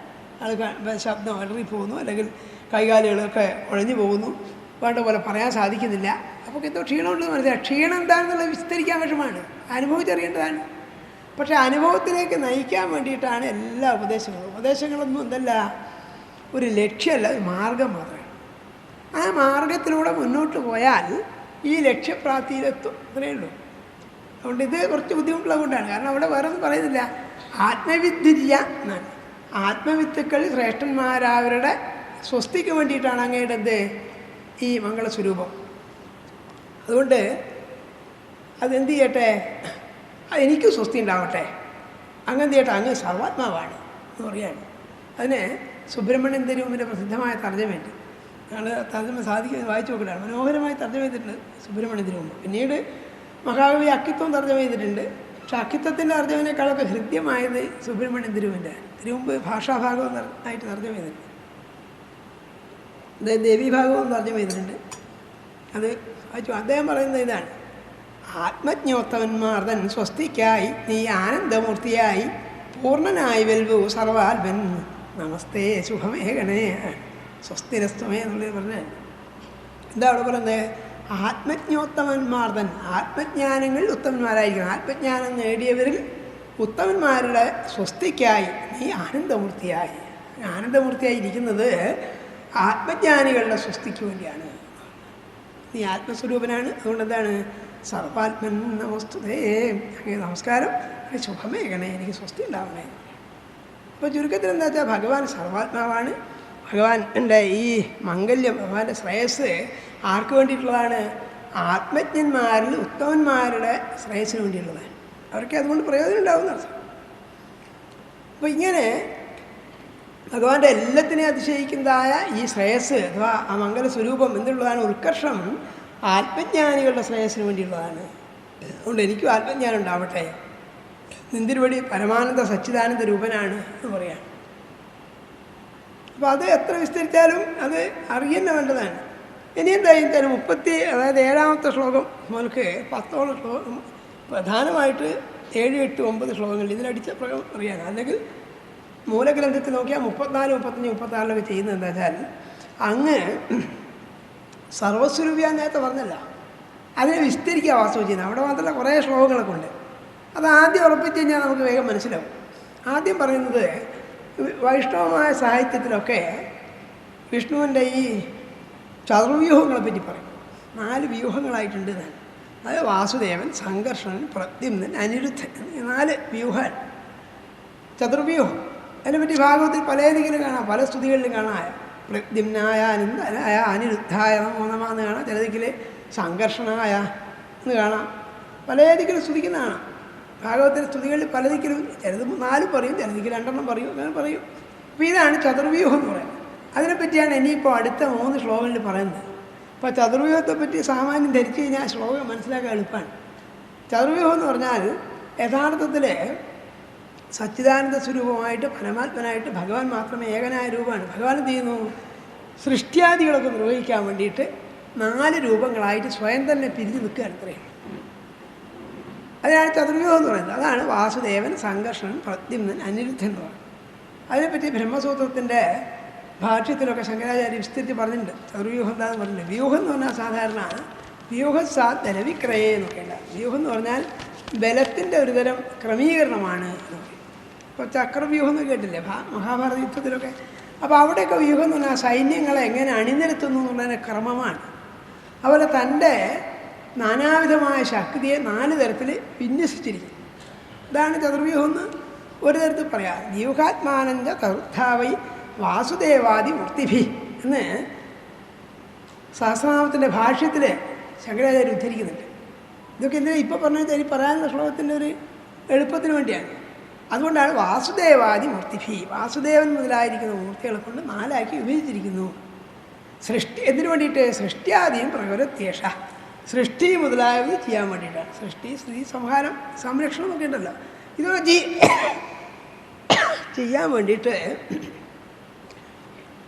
വിശ്വതാത്മാ ജനാർദ്ദന, വിശ്വതാത്മാവായിരിക്കുന്ന ഭഗവാൻ ജനാർദ്ദനൻ തൻ്റെ ശക്തിയെ 4 തരത്തിൽ വിന്യസിച്ചിരിക്കുന്നു എന്ന് പറയാൻ. ഇതാണ് ശങ്കരാചാര്യ പറയുന്നത്. അതിനെയാണ് അതിനെ സ്തുതിക്കുന്നത്. ഒന്ന് മനസ്സിലാക്കുന്നതിന് എളുപ്പമുണ്ട്. അതിനാണ്. അപ്പം അടുത്ത ശ്ലോകത്തിൽ എന്താ പറയുന്നത്? ഈ പറഞ്ഞതായ വാസുദേവാദി മൂർത്തികളെ ഓരോന്നിനോരോന്നായി സ്തുതിക്കാൻ നോക്കുകയാണ്. അപ്പോൾ ആദ്യം പറഞ്ഞത് എന്താണ്? അങ്ങ് സർവാത്മാവാണ്, അങ്ങ് എല്ലാറ്റിനെയും ആത്മവിത്തുക്കളുടെ ശ്രേയസ്സിന് വേണ്ടി നിലകൊള്ളുന്നവനാണ്, എനിക്ക് ശ്രേയസ് ഉണ്ടാവണമെന്ന് പറഞ്ഞു. പിന്നെ പറയാണ് 37ാമത്തെ ശ്ലോകം, നമ പങ്കജനാഭായ ഭൂത സൂക്ഷ്മേന്ദ്രിയാത്മനെ വാസുദേവായ ശാന്തായ കൂടസ്ഥായ സ്വരോദിഷേ നമ പങ്കജനാഭായ ഭൂതസൂക്ഷ്മേന്ദ്രിയാത്മനെ വാസുദേവായ ശാന്തായ കൂടസ്ഥായ സ്വരോദിഷേ. അപ്പോൾ നേരത്തെ പറഞ്ഞ പോലെ ചുരുക്കി പറഞ്ഞാൽ ആകപ്പാടെ പറയാവുന്ന ഭഗവാൻ സ്തുതിച്ചു മാത്രമേ ഉള്ളൂ. പിന്നെ അത് വിസ്തരിക്കുകയാണ് എങ്ങനെ സ്തുതിച്ചു എന്നുള്ള ഓരോന്ന് പറയുകയാണ്. ഇവിടെ എന്താ പറയുന്നത്? നമാന്ന് ആദ്യം പറഞ്ഞത്രേ ഉള്ളൂ. ക്രിയാപദം സംസ്കൃതത്തിൽ എവിടെയും വെക്കാം. സംസ്കൃതത്തിൽ സൗകര്യതാണ്. കുമാരനാച്ചാനൊക്കെ പറയുന്നത് സംസ്കൃതത്തിൽ കവിത ചെയ്തത് എളുപ്പമാണ്. കാരണം ഭാഷയിൽ മലയാളം പോലുള്ള ഭാഷകളിലുള്ള പോലെ അത്ര കർക്കശല്ല വ്യവസ്ഥകളെ പദ്യത്തിൽ പ്രത്യേകിച്ച് എവിടെയും വെക്കാം. നമുക്കങ്ങനെ പറ്റില്ല. പോയി ഞാൻ വളരാന്നൊക്കെ പറയാം, പക്ഷെ അങ്ങനെ പറഞ്ഞത് സുഖമില്ലാത്ത ഏർപ്പാടാണ്. പക്ഷേ ആശാനൊക്കെ ആ മാതൃക വെച്ചിട്ടാണ് എന്ത് ചെയ്തത്? ഓതി നീണ്ട ജടയും നഖങ്ങളും ഓതിയും ചിരതപസ്വി എന്നതെന്നൊക്കെ നല്ലിനൊക്കെ എഴുതിയതാണ്. ഓതി നൊടുവിൽ പറഞ്ഞതാ ശരിക്കേ. ഈ നഖങ്ങളും ജടയൊക്കെ എന്ത് പറഞ്ഞു? ഇയാൾ കുറേ കാലമായി സന്യാസിലാണെന്ന് പറഞ്ഞു. അവസാനം പറയേണ്ട ഒരു ആദ്യം പറഞ്ഞിട്ടുണ്ടോ? ഓതി നീണ്ട ജടയും ഓതി നീണ്ട ജടയും നഖങ്ങളും അറിയാനില്ല. അവരിവിടെ നമ പങ്കജനാഭായ സംസ്കൃതത്തിൽ സൗകര്യമാണ്. എവിടെയും വെക്കാൻ അറിയാം. അതുകൊണ്ടാണ് അന്വയം ബുദ്ധിമുട്ടാവുന്നതേ. എവിടെ വെക്കണം ചേർത്ത് നമ്മൾ ആലോചിച്ച് മനസ്സിലാക്കണം. ഇപ്പോൾ ഈ ഒടുവിൽ പറയേണ്ടതായി നമാന്നുള്ളതേ. അങ്ങേക്ക് നമസ്കാരം, ഇത്രയേ ഉള്ളൂ. എങ്ങനെയുള്ള അങ്ങേക്ക്? അപ്പോൾ 6 വിശേഷണം പറഞ്ഞു. അപ്പോൾ ഈ ഓരോ വിശേഷണത്തെയും മുറിച്ചെടുത്തിട്ട് പരിശോധിച്ച് കഴിഞ്ഞാൽ അതിൻ്റെ അർത്ഥം തീർന്നു. ഇങ്ങനെയുള്ള അങ്ങേക്ക് നമസ്കാരം. എങ്ങനെയുള്ള അങ്ങേക്കാണ്? പങ്കജനാഭായ, പങ്കജനാഭനായിരിക്കുന്ന ഭൂതസൂക്ഷ്മേന്ദ്രിയ ആത്മനെ. രണ്ടാമത്തത്. പിന്നെയോ വാസുദേവായ ശാന്തായ കൂടസ്ഥായ സ്വരോജിഷേ. 6 പറഞ്ഞു. ഇങ്ങനെയൊക്കെയുള്ള അങ്ങേക്ക് നമസ്കാരം. എങ്ങനെയുള്ള അങ്ങേക്കാണ്? പങ്കജനാഭനായിരിക്കുന്ന, പിന്നെയോ ഭൂതസൂക്ഷ്മേന്ദ്രിയാത്മനായിരിക്കുന്ന, വാസുദേവനായിരിക്കുന്ന, ശാന്തനായിരിക്കുന്ന, കൂടസ്ഥനായിരിക്കുന്ന, സ്വരോജിഷായിരിക്കുന്ന അങ്ങേക്ക് നമസ്കാരം. ഇത്രയേ ഉള്ളൂ. നമസ്കാരം എന്നുള്ളതാണ് പ്രധാനം. ഇതൊക്കെ ആരാണ്? സാക്ഷാൽ വിഷ്ണുവിനെയാണ്. എന്നാൽ പിന്നെ ഇത് കഷ്ടപ്പെട്ട് ഇങ്ങനെ പഠിക്കണോ? വിഷ്ണു നമിച്ചു എന്ന് പറഞ്ഞാൽ മതി. അതാണ്, ഇതേ ഉള്ളൂ. ഭഗവാന് നമസ്കാരമേ ഉള്ളൂ ചുരുക്കത്തിൽ. ആ ഭഗവാന്റെ വിശേഷങ്ങൾ ഓരോന്നോരോന്നായിട്ട് പറയാൻ, ആ വിഭൂതികളെ പറ്റി നമ്മൾ ഓർമ്മിപ്പിക്കാൻ വേണ്ടിയിട്ടാണ്. അർത്ഥം എന്തേ ഉള്ളൂ? ഒറ്റന്നേ ഉള്ളൂ. ഇങ്ങനെ സംഗ്രഹിച്ച് പറഞ്ഞാൽ വളരെ എളുപ്പമാണ്. ഭഗവാന് നമസ്കാരമേ ഉള്ളൂ, അത് മനസ്സിലാക്കിയേ വേണ്ടു. പിന്നെ കുറേ പ്രാവശ്യം അത് ചൊല്ലുകയും കേൾക്കുകയും ചെയ്ത് കഴിയുമ്പോൾ അർത്ഥമൊക്കെ സാവകാശം നമ്മൾക്ക് തന്നെ ചില അർത്ഥങ്ങളൊക്കെ തോന്നിക്കോളും കുറച്ച് കാലം കേട്ട് കഴിയുമ്പോൾ. പിന്നെ നിഘണ്ടുനിഷ്ഠമായിരിക്കുന്ന അർത്ഥം മാത്രമല്ല കവിതയ്ക്കോ കാവ്യങ്ങൾക്കൊക്കെ ഉള്ളത്. നിഘണ്ടുവിൽ പറഞ്ഞ വാക്ക് മാത്രമല്ല, അതിൻ്റെ അനുഭൂതി വേറെയാണ്. ചില വാക്കുകൾ ആ ഉച്ചാരണം കൊണ്ടുണ്ടാകുന്ന അനുഭൂതി, അതൊക്കെ പ്രധാനമാണ്. ഓരോന്നായിട്ട് നോക്കാമല്ലോ. ഒന്ന് പറഞ്ഞത് എന്താണ്? പങ്കജനാഭായ, പ്രസിദ്ധമായ പദമാണ്. പത്മനാഭൻ എന്നുള്ളതിന് വേറൊരു പദമാണ്. പങ്കജം എന്ന് പറയുന്നതാണ് താമര. നാഭിയിൽ താമരയുള്ളവൻ. ഭഗവാൻ ഇത്ര കണ്ടില്ല. വിഷ്ണുവിൻ്റെ അനന്തശേനത്ത് കണ്ടില്ലേ? നാഭിയിൽ നിന്ന് മുളച്ചു വന്ന് താമരൻ്റെ മേലെ ബ്രഹ്മാവിനിരിക്കുന്നുണ്ട്. അതൊരു സങ്കല്പം, ഒരു പ്രതിരൂപാത്മകമായൊരു സംഗതിയാണ്. അതിനാണ് പത്മനാഭൻ എന്ന് പറയുന്നത്. പങ്കജം എന്ന് പറഞ്ഞാലും ഇതിൻ്റെ അർത്ഥം. പങ്കം എന്ന് വെച്ചാൽ ചെളിയിലുണ്ടാകുന്നതെന്നാണ് പങ്കജം എന്ന് പറഞ്ഞ അർത്ഥം. അത് ഈ ഭാഷയിലെ ചില നിയമങ്ങളിൽ, ചില പദങ്ങളിൽ, ചില കാര്യത്തിൽ ഉറച്ചു നിൽക്കും, രൂഢി. ചളിയിൽ എന്തൊക്കെ ഉണ്ടാകുന്നുണ്ട്, പല ജീവജാലങ്ങൾ ഉണ്ടാകുന്നുണ്ട്, അവയൊന്നും പങ്കജം എന്ന് പറയാറില്ല. അങ്ങനെ ശീലമില്ല അർത്ഥം. പങ്കജം എന്ന് പറഞ്ഞാൽ എന്താണ്? താമര അറിയാം. അത് രൂഢിയായി പോകാൻ അർത്ഥങ്ങൾ എന്ത് ചെയ്യുന്നു? ചില പദങ്ങളിലേക്ക് സങ്കോചിച്ചു പോകാൻ. ചില പദങ്ങൾ നേരെ മറിച്ച് എന്ത് ചെയ്യും? വികസിച്ച് പലതിനെയും ആശ്ലേഷിക്കും. ഭാഷയിൽ രണ്ട് തരത്തിലും വരും. ഇപ്പോൾ പ്രിയതമാ എന്ന് പറഞ്ഞാൽ മലയാളത്തിൽ അർത്ഥം എന്താണ്? ഏറ്റവും പ്രിയപ്പെട്ടവൾ എന്നാണ്. പക്ഷേ ഇപ്പം അക്കാലത്ത് പ്രിയതമാനെ പറ്റിയേ പറയാറുള്ളൂ. സ്വതേ കഥയുള്ള ആളുകളൊക്കെ ഭാര്യയെക്കുറിച്ചോ കാമുകിയെക്കുറിച്ചൊക്കെയാണ്. അമ്മയെക്കുറിച്ചൊന്നും പ്രിയതമാന്ന് പറയാറില്ല. ഇതെൻ്റെ പ്രിയതമയാണെന്ന് പറഞ്ഞാൽ ആൾ തെറ്റിദ്ധരിക്കുവായിരുന്നു, തെറ്റിദ്ധരിക്കില്ലേ? മകളെക്കുറിച്ചൊക്കെ എൻ്റെ പ്രിയതമയാണെന്ന് പറഞ്ഞാൽ ആളിൽ എന്തൊക്കെ ധരിക്കുമായിരുന്നു. അങ്ങനെ പറയാറില്ല. പറഞ്ഞാൽ എന്താണെന്ന് വെച്ചാൽ IPC വകുപ്പങ്ങ ഉണ്ടോ? ഒന്നുമില്ല, കേസൊന്നും എടുക്കാനാവില്ല. അങ്ങനെ പറയാം. ഉണ്ട്, കനിക്കര പത്മനാഭപിള്ള അങ്ങനെ എഴുതിയിട്ടുണ്ട്. പറഞ്ഞാൽ എന്താ വെച്ചാൽ ഒന്നുമില്ല. അപ്പം ആകർഷിച്ചു അതായത് നമുക്ക് എന്താ അർത്ഥം? പിടിച്ചു വലിച്ചു നോക്കിയ അർത്ഥം. നമ്മളെ മനസ്സിനെ അങ്ങോട്ട് പിടിച്ചു വലിച്ചുകൊണ്ട് ആകർഷിച്ചു എന്ന് പറയുന്നത്. ഒരാൾ നമ്മൾ ആകർഷിച്ചു, ഒരു പൂവ് നമ്മൾ ആകർഷിച്ചു എന്ന് പറഞ്ഞാൽ നമ്മളെ മനസ്സിനെ അങ്ങോട്ട് പിടിച്ചു വലിക്കുകയായിരുന്നു. അതാണ് വാക്കിൻ്റെ അർത്ഥം. പക്ഷേ കപ്പലിനെ കടൽക്കൊള്ളക്കാർ ആകർഷിച്ചു എന്നാലും പറയാറില്ല. കേട്ടാൽ തിരിഞ്ഞിരിക്കും. കപ്പലിൽ പിടിച്ചു വലിച്ചു തന്നെ കടൽക്കൊള്ളക്കാർക്ക്. പഴയ ഇന്നത്തെ പോലത്തെ കപ്പലല്ല, തോണിയൊക്കെ പിടിച്ചു വലിച്ച് അവർ അധീനത്തിലാക്കാൻ വേണ്ടിയേ. അപ്പോൾ കടൽക്കൊള്ളക്കാർ കപ്പലിനെ ബലമായി ആകർഷിച്ചു ഒന്നും ആരും പറയാറില്ല. പറഞ്ഞാൽ എന്താണെന്ന് ചോദിച്ചാൽ അങ്ങനെ പ്രയോഗമില്ലതായിരുന്നു. ഇപ്പോൾ താപം എന്ന് പറഞ്ഞാൽ ചൂടുന്ന്. നമ്മൾ ചായക്ക് ചൂടിൻ്റെതല്ലാണ്ട് ചായക്ക് താപം ഉണ്ടെന്ന് പറയില്ല. അവച്ച ദുഃഖം എന്ന് പറഞ്ഞിട്ടുണ്ട്. അത് കേട്ട് ആൾക്ക് ദേഷ്യം വിരിയിക്കുക. എല്ലാ ആൾക്കല്ലേ എന്ന് വിചാരിച്ചിട്ട് അങ്ങനെ പറയാറില്ല. ഇപ്പോൾ കുട്ടിയെ നിലത്ത് കിടത്തി എന്നല്ലാണ്ട് കുട്ടിയെ ഭൂമിയിൽ കിടത്തി എന്ന് പറയുക. പറഞ്ഞാൽ എന്താ? ഇപ്പോൾ ഭൂമിയിൽ വെച്ചേക്കും കുട്ടി എന്ന് പറയും. ആരെങ്കിലും ചെറിയ കുട്ടീനെ ഭൂമിയിൽ വെക്കാനോ? നമുക്ക് ആപ്പാട് എന്തോ ഒരു അപകടമില്ല വാസ്തുവില്ലേ. കട്ടിലുമ്പിലല്ല, നിലത്ത് കിടത്തിയെന്നേ അർത്ഥമുള്ളൂ. പക്ഷെ അങ്ങനെ പറയുക. എന്താ പറയാത്തത്? നമ്മളെ കുറേ കാലത്തെ പരിചയം കൊണ്ട് ചില വാക്കുകൾക്ക് നിയതമായിരിക്കുന്ന സങ്കുചിതമായ പരിമിതമായ അർത്ഥം വന്നു ചേരുക. അതുപോലെ ഒന്നാണ് എന്ത് ഈ പങ്കജം. പങ്കജം വെച്ചാൽ ചെളി ഉണ്ടാകുന്ന അർത്ഥമുള്ളൂ. ചെളിയിൽ പല ജീവജാലങ്ങളുണ്ടാവും. ചെറിയ ജീവി നമ്മൾ കാണുന്നതിനുണ്ടാവില്ല ചിലപ്പോൾ, അല്ലെങ്കിൽ വേറെ സസ്യങ്ങൾ ഉണ്ടായിന്ന് വരാം. പക്ഷേ എന്തിനേ പറയാറുള്ളൂ? അവരെ പറയാറുള്ളൂ. അത് രൂഢിയായി പോകാൻ. ഇതിനായി പറഞ്ഞുകൊണ്ട് അപ്പോൾ പങ്കജനാഭായ, പങ്കജനാഥനായിരിക്കുന്ന പത്മനാഭനായിരിക്കുന്ന ഭഗവാൻ നമസ്കാരം ഒന്ന് പറഞ്ഞു. പിന്നെന്താ പറഞ്ഞത്? ഭൂതസൂക്ഷ്മേന്ദ്രിയാത്മനെ, ഭൂതസൂക്ഷ്മങ്ങളുടെയും ഇന്ദ്രിയങ്ങൾക്കും ആത്മാവായിരിക്കുന്നവന് നമസ്കാരം. എന്താ ഭൂതം എന്ന് പറഞ്ഞാൽ? ഉണ്ടായിരുന്നതാണ്. പഞ്ചഭൂതങ്ങളിൽ നിന്നാണ് ലോകം മുഴുവൻ ഉണ്ടായെന്ന് പറയും. പഞ്ചഭൂതങ്ങൾ എന്ന് പറഞ്ഞാൽ രണ്ടിടത്ത് പറയും. മേലെ താഴോട്ട് പറഞ്ഞാൽ ആകാശം, വായു, അഗ്നി, ജലം, ഭൂമി. അതാണ് പഞ്ചഭൂതം. ഇവിടുന്ന് അങ്ങോട്ട് പറഞ്ഞാൽ ഏറ്റവും സൂക്ഷ്മമായത് ആകാശമാണ്. അതുകൊണ്ട് അവിടുന്ന് ഇങ്ങോട്ട് പറയുന്നത് ഏറ്റവും സൂക്ഷ്മമായ ആകാശമാണ്. ഇതിനൊക്കെ എന്താ പ്രമാണം എന്ന് ചോദിച്ചാലോ? വേദമാണ് നമുക്ക് പ്രമാണം. പിന്നെ അതും മനസ്സിലാക്കട്ടെ. ഈ അർത്ഥം എങ്ങനെ വന്നു എന്ന് ചോദിച്ചാൽ നമുക്ക് എന്താ പ്രമാണം? ആചാര്യന്മാരങ്ങനെ പറഞ്ഞിട്ടുണ്ട്, അത്രയേ ഉള്ളൂ.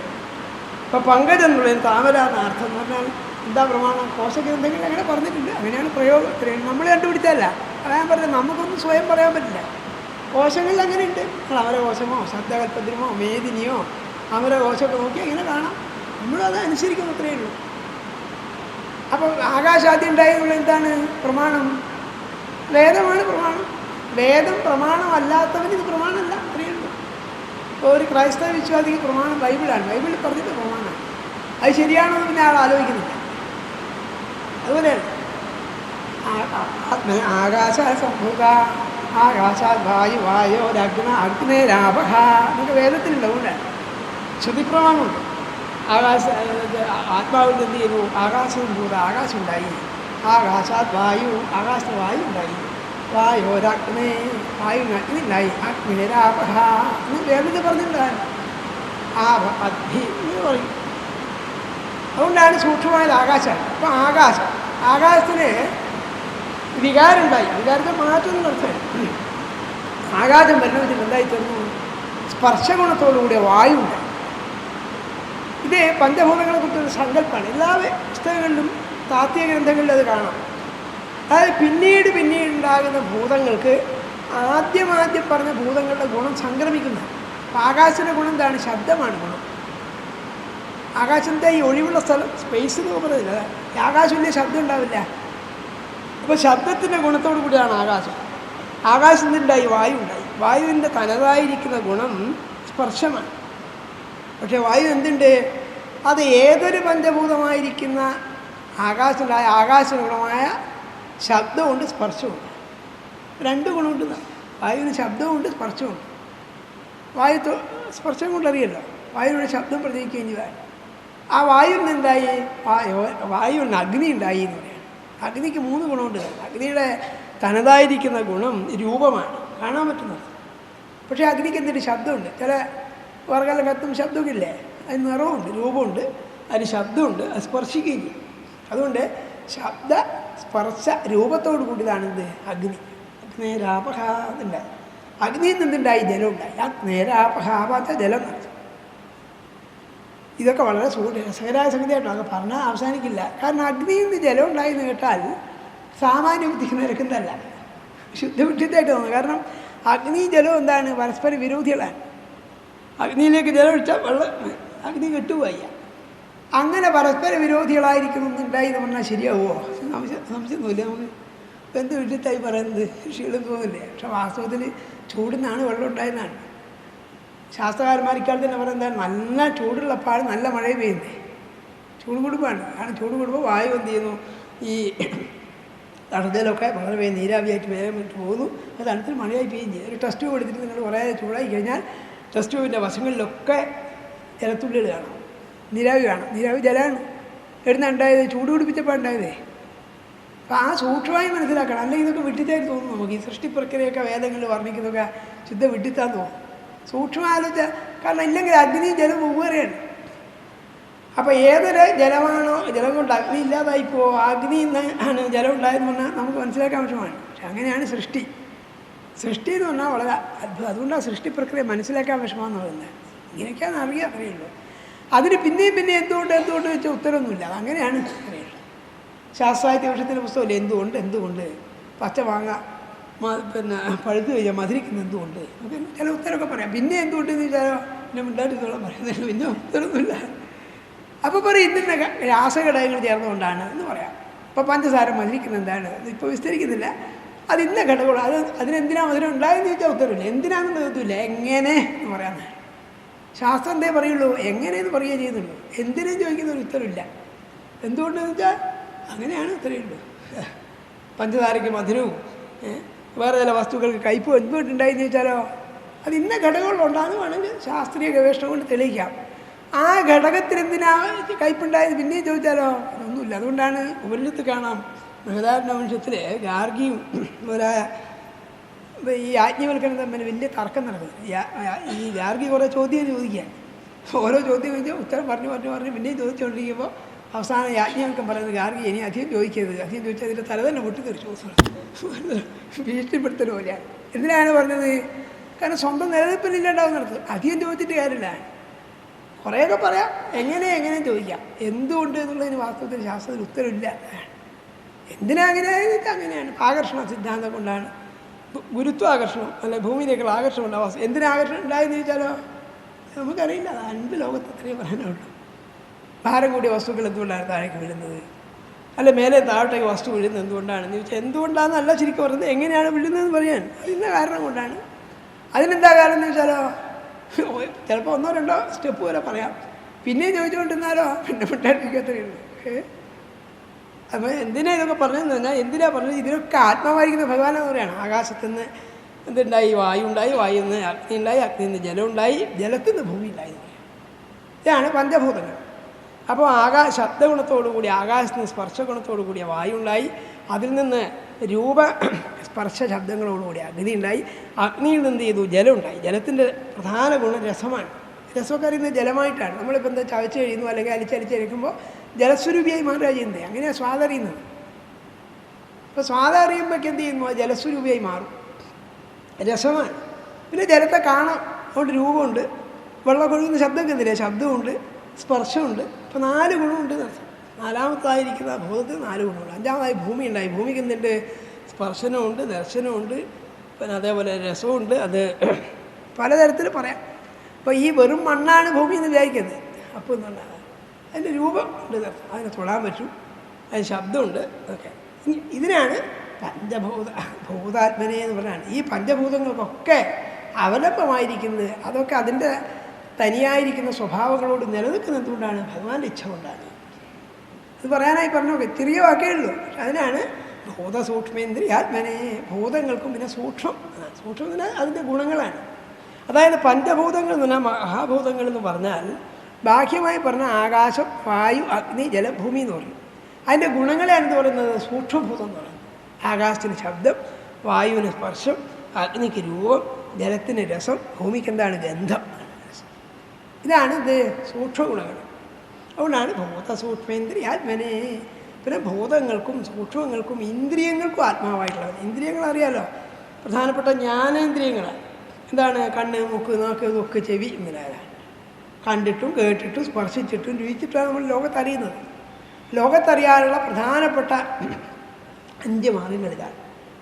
ഈ ഇന്ദ്രിയങ്ങൾ നമ്മളെ എല്ലാ വിജ്ഞാനവും ജ്ഞാനവിജ്ഞാനവും നമ്മൾ ആർജിക്കുന്നത് ഒന്ന് കണ്ടിട്ടാണ്, കുറേ തൊട്ടിട്ടാണ്, കുറേ കേട്ടിട്ടാണ്, കുറേ പിന്നെ എന്താണ് സ്വാദറിഞ്ഞിട്ടാണ്. ഇങ്ങനെയാണ് വസ്തുവിജ്ഞാനം മുഴുവൻ ഉണ്ടായത്. ഇതിനൊക്കെ ആത്മാവായിരിക്കുന്നവരാണ് ഭഗവാനാണ്. ഇത് എല്ലാറ്റിനും ഫലം ഭഗവാനാണ്. ഇത്രയേ ഉള്ളത്. അതാണ് വേദങ്ങളിൽ പുരുഷസൂക്താദി മന്ത്രങ്ങളിലൊക്കെ പുരുഷ ഏവേദം സർവം യദ്ഭൂതം യച്ച ഭവ്യം താമതത്വശേഷാനോ യതന്നേനാതിരോഹതി ഏതാവാനസ്യ മഹിമ അതോജായ ച പുരുഷ സ്തുതിക്കുന്നതാണ്. ഇതൊക്കെ ദ്വിതീയ സ്കന്ധത്തിൽ ഭഗവാന്റെ വിരാട് രൂപം വർണ്ണിക്കുമ്പോൾ പറഞ്ഞിട്ടുണ്ട്. അതിൻ്റെയൊക്കെ ആശയം തന്നെ ഇവിടെയുള്ളൂ. എന്തൊക്കെ കാണപ്പെടുന്നുണ്ടോ, എന്തൊക്കെ കേൾക്കപ്പെടുന്നുണ്ടോ, എന്തൊക്കെ സ്പർശിക്കപ്പെടുന്നുണ്ടോ, എന്തൊക്കെ അറിയപ്പെടുന്നുണ്ടോ, അതൊക്കെ ആരാണ്? ഭഗവാനാണ്. എന്നെ പറഞ്ഞു ഭൂതസൂക്ഷ്മേന്ദ്രിയാത്മനെ. കാണപ്പെടുന്ന ഭഗവാനാണ്, കേൾക്കപ്പെടുന്ന ഭഗവാനാണ്. പക്ഷെ ആ രീതിയിൽ നമുക്ക് തോന്നാറില്ല. അതുകൊണ്ടാണ് കല്ല് കാണുമ്പോൾ, മരമ്പ കാണുമ്പോൾ, പുൽച്ചാടിയെ കാണുമ്പോൾ, പുഴുവിനെ കാണുമ്പോൾ ഈശ്വരനാന്ന് തോന്നുമോ? തോന്നാൻ കുറച്ച് വിഷമമാണ്. കാരണം നമുക്ക് പലതരത്തിൽ അജ്ഞാനം കൊണ്ട് അതേ നല്ല രൂപത്തിൽ സ്വർണ്ണ കിരീടമൊക്കെ വെച്ചിട്ട് കണ്ട ഈശ്വരനാണ്. ഈ ചളി കിടക്കുന്ന പന്നീനെ കാണുമ്പോൾ ഇതിപ്പോൾ ഈശ്വരനാണോ? നമ്മൾ അജ്ഞാനം കൊണ്ടാണ്, നമുക്കതിന് ശീലമായിട്ടില്ല. അതുകൊണ്ടാണ് നമ്മൾ നല്ല വിഗ്രഹവും ആളുകളൊക്കെ വെച്ച് പൂജിക്കുന്നത്. അതിനോട് ഹൃദയം യോജിക്കും. അതായത് ഈ പുൽച്ചാടിയും കഴുതയും കുരങ്ങനും ഒക്കെ ദൈവമാണെന്ന് പറഞ്ഞാൽ നമുക്ക് അത്ര ഒരു സന്തോഷമില്ല. ഞാനൊക്കെ ദൈവമാണെന്ന് പറഞ്ഞാൽ പിന്നെ സ്കൂളിനെ കാണാൻ കൊണ്ടുണ്ട്, തൊക്കെ കുപ്പായിട്ടിട്ടുണ്ട്, ഹേമാണ് ഒക്കെ വിചാരിക്കുകയാണ്. മറ്റേ ഈ വൃത്തികെട്ട വസ്തുക്കളാണ് ഇതൊക്കെ തോന്നുകയാണ്. അത് ഈ അജ്ഞാനം കൊണ്ടാണ്. വേദം പറയുന്നതോ പുരുഷ ഏവേദം സർവം. ഇത് ഈ സർവവും എന്താണ്? ആ പുരുഷനാണ്. അതിൽ നിന്നാണ് ഇതൊക്കെ ഉണ്ടായിരുന്ന. പുരുഷ ഏവേദം സർവം യദ്ഭൂതം. പണ്ടുണ്ടായത് എന്തുണ്ടോ, യച്ച ഭവ്യം, ഇനി ഉണ്ടാവാനിരിക്കുന്നത് എന്തുണ്ടോ, അത് മുഴുവൻ ഭഗവാനാണെന്നറിയൂ. ഇതേ അറിയേണ്ടുള്ളൂ. അപ്പോൾ ചുരുക്കി പറഞ്ഞാൽ ഇത്രയേ ഉള്ളൂ. ഇതൊക്കെ നേരത്തെ പറഞ്ഞു തുടങ്ങിയതാണ് ഭാഗവതത്തിലെ. ചതുശ്ലോകി ഭാഗവത്തിൽ പറഞ്ഞു ഇതേ അറിയേണ്ടുള്ളൂ എന്ന് പറഞ്ഞു. ഇതറിഞ്ഞു കഴിഞ്ഞാൽ അങ്ങേക്ക് എന്തുണ്ടാവില്ല? ഒരു കാലത്ത് മോഹം ഉണ്ടാവില്ല. വിമുഖ്യത കർഹിച്ച് പറഞ്ഞിട്ടുണ്ടാവില്ല. ഒരിക്കലും അത് മോഹിക്കുന്നില്ല എന്ന് പറഞ്ഞു. പക്ഷെ ഇതൊക്കെ കേട്ടാൽ നമുക്ക് മനസ്സിലാവില്ല. അവിടെ വീണ്ടും പറയാൻ അത്രയേ ഉള്ളൂ. ഇത് മനസ്സിലാകുന്ന എപ്പോൾ അറിയാം? അത് കുറച്ച് ബുദ്ധിമുട്ടാണ്. പരീക്ഷണങ്ങളെ നേരിടുകയും പരീക്ഷണങ്ങൾ വരുമ്പോൾ കുലുങ്ങാതിരിക്കാതൊക്കെ വേണം. പ്രലോഭനങ്ങളെയും പരീക്ഷണങ്ങളെയും വെല്ലുവിളികളൊക്കെ നേരിടാൻ കഴിയുമ്പോൾ ഇത് കഷ്ടിച്ച് മനസ്സിലായി എന്ന് പറയാം. ഇല്ലെങ്കിൽ എന്ത് ചെയ്യും? തൽക്കാലം കേൾക്കുമ്പോൾ എനിക്കിതൊക്കെ മനസ്സിലായിരുന്നു. പക്ഷെ ഒരു പരീക്ഷണ ഘട്ടം വരുമ്പോൾ എന്ത് ചെയ്യും? വീണ്ടും മനസ്സിലായില്ലേ സംശയവും. ഒരു തമാശ ഉണ്ടായപ്പറ്റി, അതായത് അയ്യപ്പണിക്കർ എഴുതുന്നുണ്ട്, രസകരമാകിയ കഥകൾ പറയണം, അതിനാണല്ലോ മനുഷ്യജന്മം. മനുഷ്യജന്മത്തിന് രസകര കഥ പറയാനാണ്. അതുകൊണ്ട് പറയാൻ കുറച്ച് സമയം വേണ്ട. അതായത് ഒരാൾക്ക് ഒരു മാനസികമായ വിഭ്രമം ഉണ്ടാവുക. എന്തുകൊണ്ടാണ്ടാവുന്ന ഈ പറഞ്ഞാൽ ചോദിക്കരുത്. മനോവിഭ്രമം പലതരത്തിലുണ്ടാവുകയെ. ഇയാൾക്ക് ഞാൻ എലിയാണെന്ന് ഇങ്ങനെ തോന്നാൻ.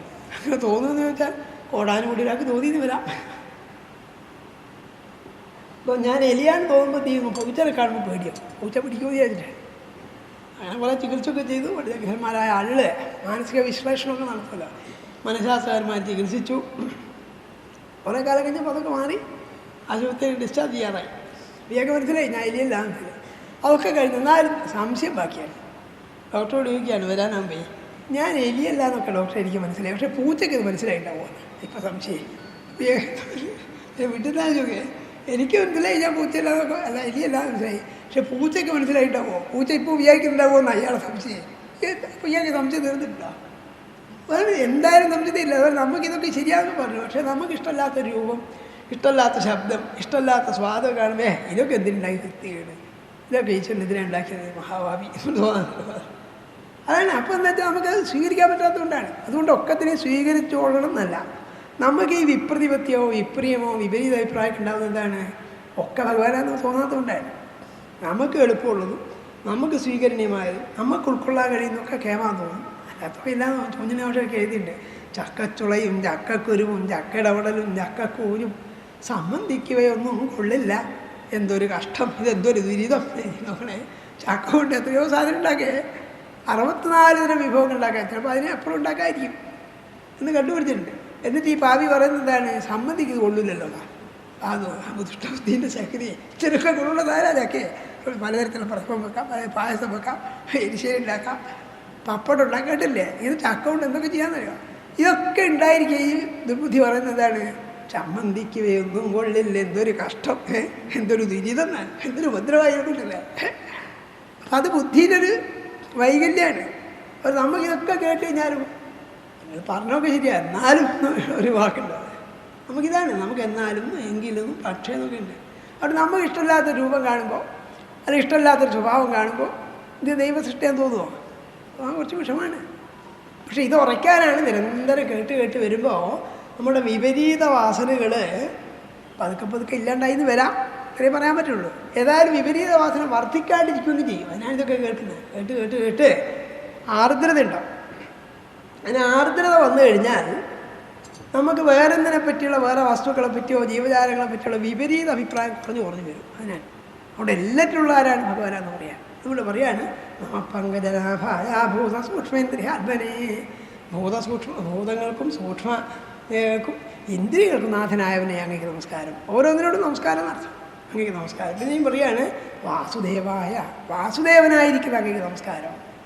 ഈ വാസുദേവൻ എന്നുള്ള ശബ്ദവും അനവധി ദിക്കിൽ പ്രയോഗിക്കുന്നതാണ്. ഈ വാസുദേവ ശബ്ദം സഹസ്രനാമത്തിൽ 3 ദിക്കിൽ കാണാം. വാസുദേവോ ബൃഹദ്ധാനോ കേട്ടില്ലേ? വാസുദേവോ നിലോ എന്നുണ്ട്. പല ദിക്കിലും വാസിക്കും.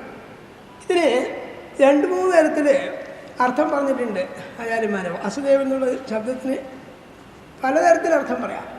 എന്തൊക്കെയാണ് പറയുന്നത് വെച്ചാൽ, വാസുദേവൻ വെച്ചാൽ വസിപ്പിക്കുന്നത് കൊണ്ട് വാസുദേവനാണ്. എല്ലാ ജീവജാലങ്ങളും ഈ ലോകത്ത് നിലനിർത്തിക്കൊണ്ടിരുന്ന ഭഗവാനാണ്. അതുകൊണ്ട് വാസുവാണ്.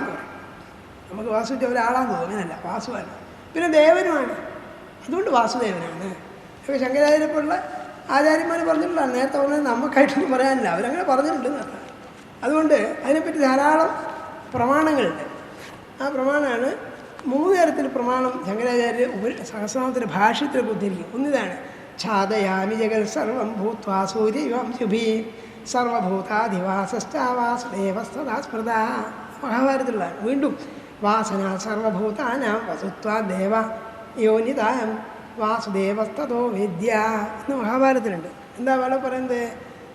ഛാദയാമി ജഗൽ സർവം. ഛാദയാമിത്ത് മറച്ചു വെക്കുന്നു. തൻ്റെ മായ കൊണ്ട് ലോകത്തിൻ്റെ വാസ്തവസ്ഥിതിയെ മുഴുവൻ മയച്ചു വെക്കുന്നവനാണ്. അതുകൊണ്ട് വാസുദേവനാണ്. എന്നിട്ട് പറയാണ് ഏതുപോലെ അംശുഭി, അംശത്താൽ രശ്മികളാണ്. രശ്മികളെ കൊണ്ട് സൂര്യൻ എന്ന പോലെ സർവഭൂതാധിവാസാശ്ച. ഇങ്ങനെ മായ കൊണ്ട് മറച്ചു വെച്ചുകൊണ്ട് എല്ലാ ഭൂതജാലങ്ങളിലും വസിക്കുന്നവൻ ആരാണ്? വാസുദേവനാണ്. അതുകൊണ്ട് വാസുദേവനാണ്. ഒരർത്ഥതാണ്. ചെറിയ ചെറിയ വ്യത്യാസങ്ങൾ. രണ്ടാമത് പറയാണ് വാസന സർവഭൂതാനാം. എല്ലാ ഭൂതജാലങ്ങളും വസിപ്പിക്കുന്നത് കൊണ്ട് വാസുവാണ്. ലോകത്തിലെല്ലാ ജീവജാലങ്ങളും സ്വസ്ഥാനങ്ങളിൽ ഇരിക്കുന്നത് ഭഗവാന്റെ കാരുണ്യം കൊണ്ടും ഭഗവാന്റെ അനുമതിയുള്ളതുകൊണ്ടുമാണ്. അതുകൊണ്ട് വാസുദേവനാണ്. പിന്നെ പറയാണ് വസുത്വ ദേവയോനിത, ദേവയോനിയായിരിക്കുന്നവനാണ്. അതുകൊണ്ട് ഭഗവാൻ ആരാണ്? വാസുദേവനാണ് എന്ന് പറയും. പിന്നെ ദേവൻ എന്ന് പറഞ്ഞ അർത്ഥത്തിന് പല അർത്ഥമുണ്ട്. ക്രീഡിക്കുന്നു, കളിക്കുന്നു, ആനന്ദിക്കുന്നു എന്നൊക്കെ അർത്ഥമുണ്ട്. ഇതൊക്കെ ഭഗവാൻ യോജിക്കും. അങ്ങനെയുള്ള ആളാണ് ദേവൻ എന്ന് പറയാം. ഈ ദേവശബ്ദത്തിന് ഈശ്വര ശബ്ദം എന്നുള്ള അർത്ഥമല്ല. നമ്മൾ പലപ്പോഴും ഈശ്വരനും ദേവൻ എന്നൊക്കെ പര്യായം പോലെ പ്രയോഗിക്കുന്നുണ്ടെങ്കിലും വളരെ സൂക്ഷ്മമായ ശാസ്ത്രത്തിൻ്റെ ദൃഷ്ടിയിൽ അങ്ങനെയല്ല. ഈശ്വരൻ എന്ന് പറഞ്ഞാൽ ഒറ്റയാളേ ഉള്ളൂ. ദേവന്മാരനുമതി ഉണ്ടാവാം. അതാണ് ഭാരതീയ സിദ്ധാന്തതാണ്. അപ്പോൾ പലരും പറയുന്നത് കുറേ ഈശ്വരന്മാരുണ്ടല്ലോ. അനേക ഈശ്വരന്മാരില്ല, ഈശ്വരനൊന്നേ ഉള്ളൂ. പക്ഷെ ദേവന്മാരനുമതി ഉണ്ട്. ദേവന്മാരെയാണ് 30 കോടി എന്നൊക്കെ പറയുന്നത്. ആ ദേവന്മാർ പലതുണ്ടാവണം. കാരണം ദേവത്വത്തിൻ്റെ അർത്ഥാലോചിക്കാൻ പലതുണ്ടാവും. വളരെ വിശദമായിട്ട് സായണൻ വേദത്തിൻ്റെ ഭാഷ്യത്തിൽ ദേവശബ്ദത്തെ നിർവചിക്കുന്നുണ്ട്. 4 തരത്തിലാണ് ദേവശബ്ദത്തിന് അദ്ദേഹത്തെ അർത്ഥം പറയുന്നത്. അതിൽ പറയും എന്തൊക്കെയാണ്? ദിവിഭവാത്വാ ദേവ, ദാനാത്വാ ദേവ, ദ്യോതനാത്വാ ദേവ, ദീപനാത്വാ ദേവ. 4 അർത്ഥം പറയും. ദിവിഭവാത്മാ ദേവ, ദിവ്യലോകങ്ങളിൽ അതായത് മേലെ ആകാശമാർഗങ്ങളിൽ ഇരിക്കുന്നവർ ദേവന്മാരാണ്.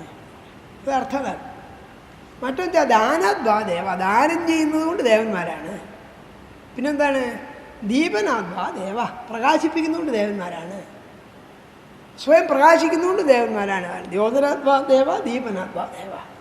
അങ്ങനെ അർത്ഥമെടുത്താൽ ദേവന്മാർ അനവധിയുണ്ട്. ഇപ്പോൾ സൂര്യേന്ദ്രാദികളൊക്കെ ദേവനായിട്ട് പറയുന്നത് വിഡ്ഢിത്തല്ലേ, അതൊക്കെ അന്ധവിശ്വാസമല്ലേ എന്നൊക്കെ ആളിൽ പറയും. പക്ഷേ അതിൻ്റെ അർത്ഥാലോചിച്ച് നോക്കിയാൽ അവർ പ്രകാശിപ്പിക്കുന്നവരാണ്. അവരെ ബഹുമാനിക്കണ്ടേ? ലോകത്തെ മുഴുവൻ പ്രകാശിപ്പിക്കുന്ന സൂര്യേന്ദ്രാദികളാണ്. കവികൾ പണ്ടേ പറയും, ഈ സൂര്യേന്ദ്രന്മാരിങ്ങനെ പ്രകാശിപ്പിക്കുന്നില്ലെങ്കിലോ ഇത മന്ഥഞ്ചകൽ കൃഷ്ണൻ ജായതേ ഭുവനത്രയം, ഈ 3 ലോകങ്ങൾ ഇരുട്ടിലായിട്ട് പോകുമായിരുന്നു എന്ന് പറയും. അത് ദണ്ഡിയെപ്പോലുള്ള പഴയ ആചാര്യന്മാർ മഹാഭാരതത്തെ പറ്റി വാൽമീകഭാരതത്തെ പറ്റി അങ്ങനെ പറയും. ഇവരെന്ത് ചെയ്യുന്നു? സൂര്യേന്ദ്രന്മാരെപ്പോലെ ലോകത്തെ പ്രകാശിപ്പിക്കുന്നു. അതില്ലെങ്കിലോ ഇത് അന്ധന്തമൽ കൃഷ്ണൻ, അന്ധകാരത്തിൽ രണ്ടുമായി കൃഷ്ണൻ്റെ പൂർണ്ണമായിട്ട് നിർത്തും. ഈ ലോകം മുഴുവൻ അന്ധകാരാവൃതമായി പോവായിരുന്നു ആരില്ലെങ്കിൽ, കൃതികളൊന്നും ഇല്ലെങ്കിൽ. അതുപോലെ സൂര്യേന്ദ്രന്മാരില്ലെങ്കിൽ ലോകത്തിൻ്റെ സ്ഥിതി എന്താണ്? സങ്കല്പിക്കാൻ കഴിയില്ല. സൂര്യൻ ഒരു ദിവസം ഉദിച്ചില്ലാതെയായിരിക്കും, ഉദിക്കാൻ പോലെ വയ്യാത്തിന് നമ്മൾ കഷ്ടത്തിലാവും. സൂര്യനുള്ള ലോകം മുഴുവൻ നിലനിൽക്കുന്നത് സമസ്ത ഊർജ്ജത്തിൻ്റെ ഉറവിടമായിരിക്കുന്ന സൂര്യനാണ്. അപ്പോൾ വലിയ ദാനം ചെയ്യുന്ന ആളാണ്. അങ്ങനത്തെ ദേവൻ എന്നല്ലേ പറയേണ്ടത്? ആ അർത്ഥത്തിലാണ് ദേവൻ എന്ന് പറയുന്നത്. അഗ്നി ദേവനാകുന്നതുകൊണ്ടാണ്. നമ്മൾ ദേവൻ കേട്ടാൽ ഉടനെ 5 വട്ടം കൈയുള്ള ആളാണോ, കുറേ മുഖമുള്ള ആളാണോ, ഉപ്പായിട്ടുള്ള ആളാണെന്നൊക്കെ വിചാരിക്കുന്നതുകൊണ്ടാണ് നമുക്ക് പ്രശ്നം. ഇതൊക്കെ ദേവനാണെന്നിങ്ങനെ പറയുന്നു, സംശയമാണ്. അങ്ങനെയല്ല.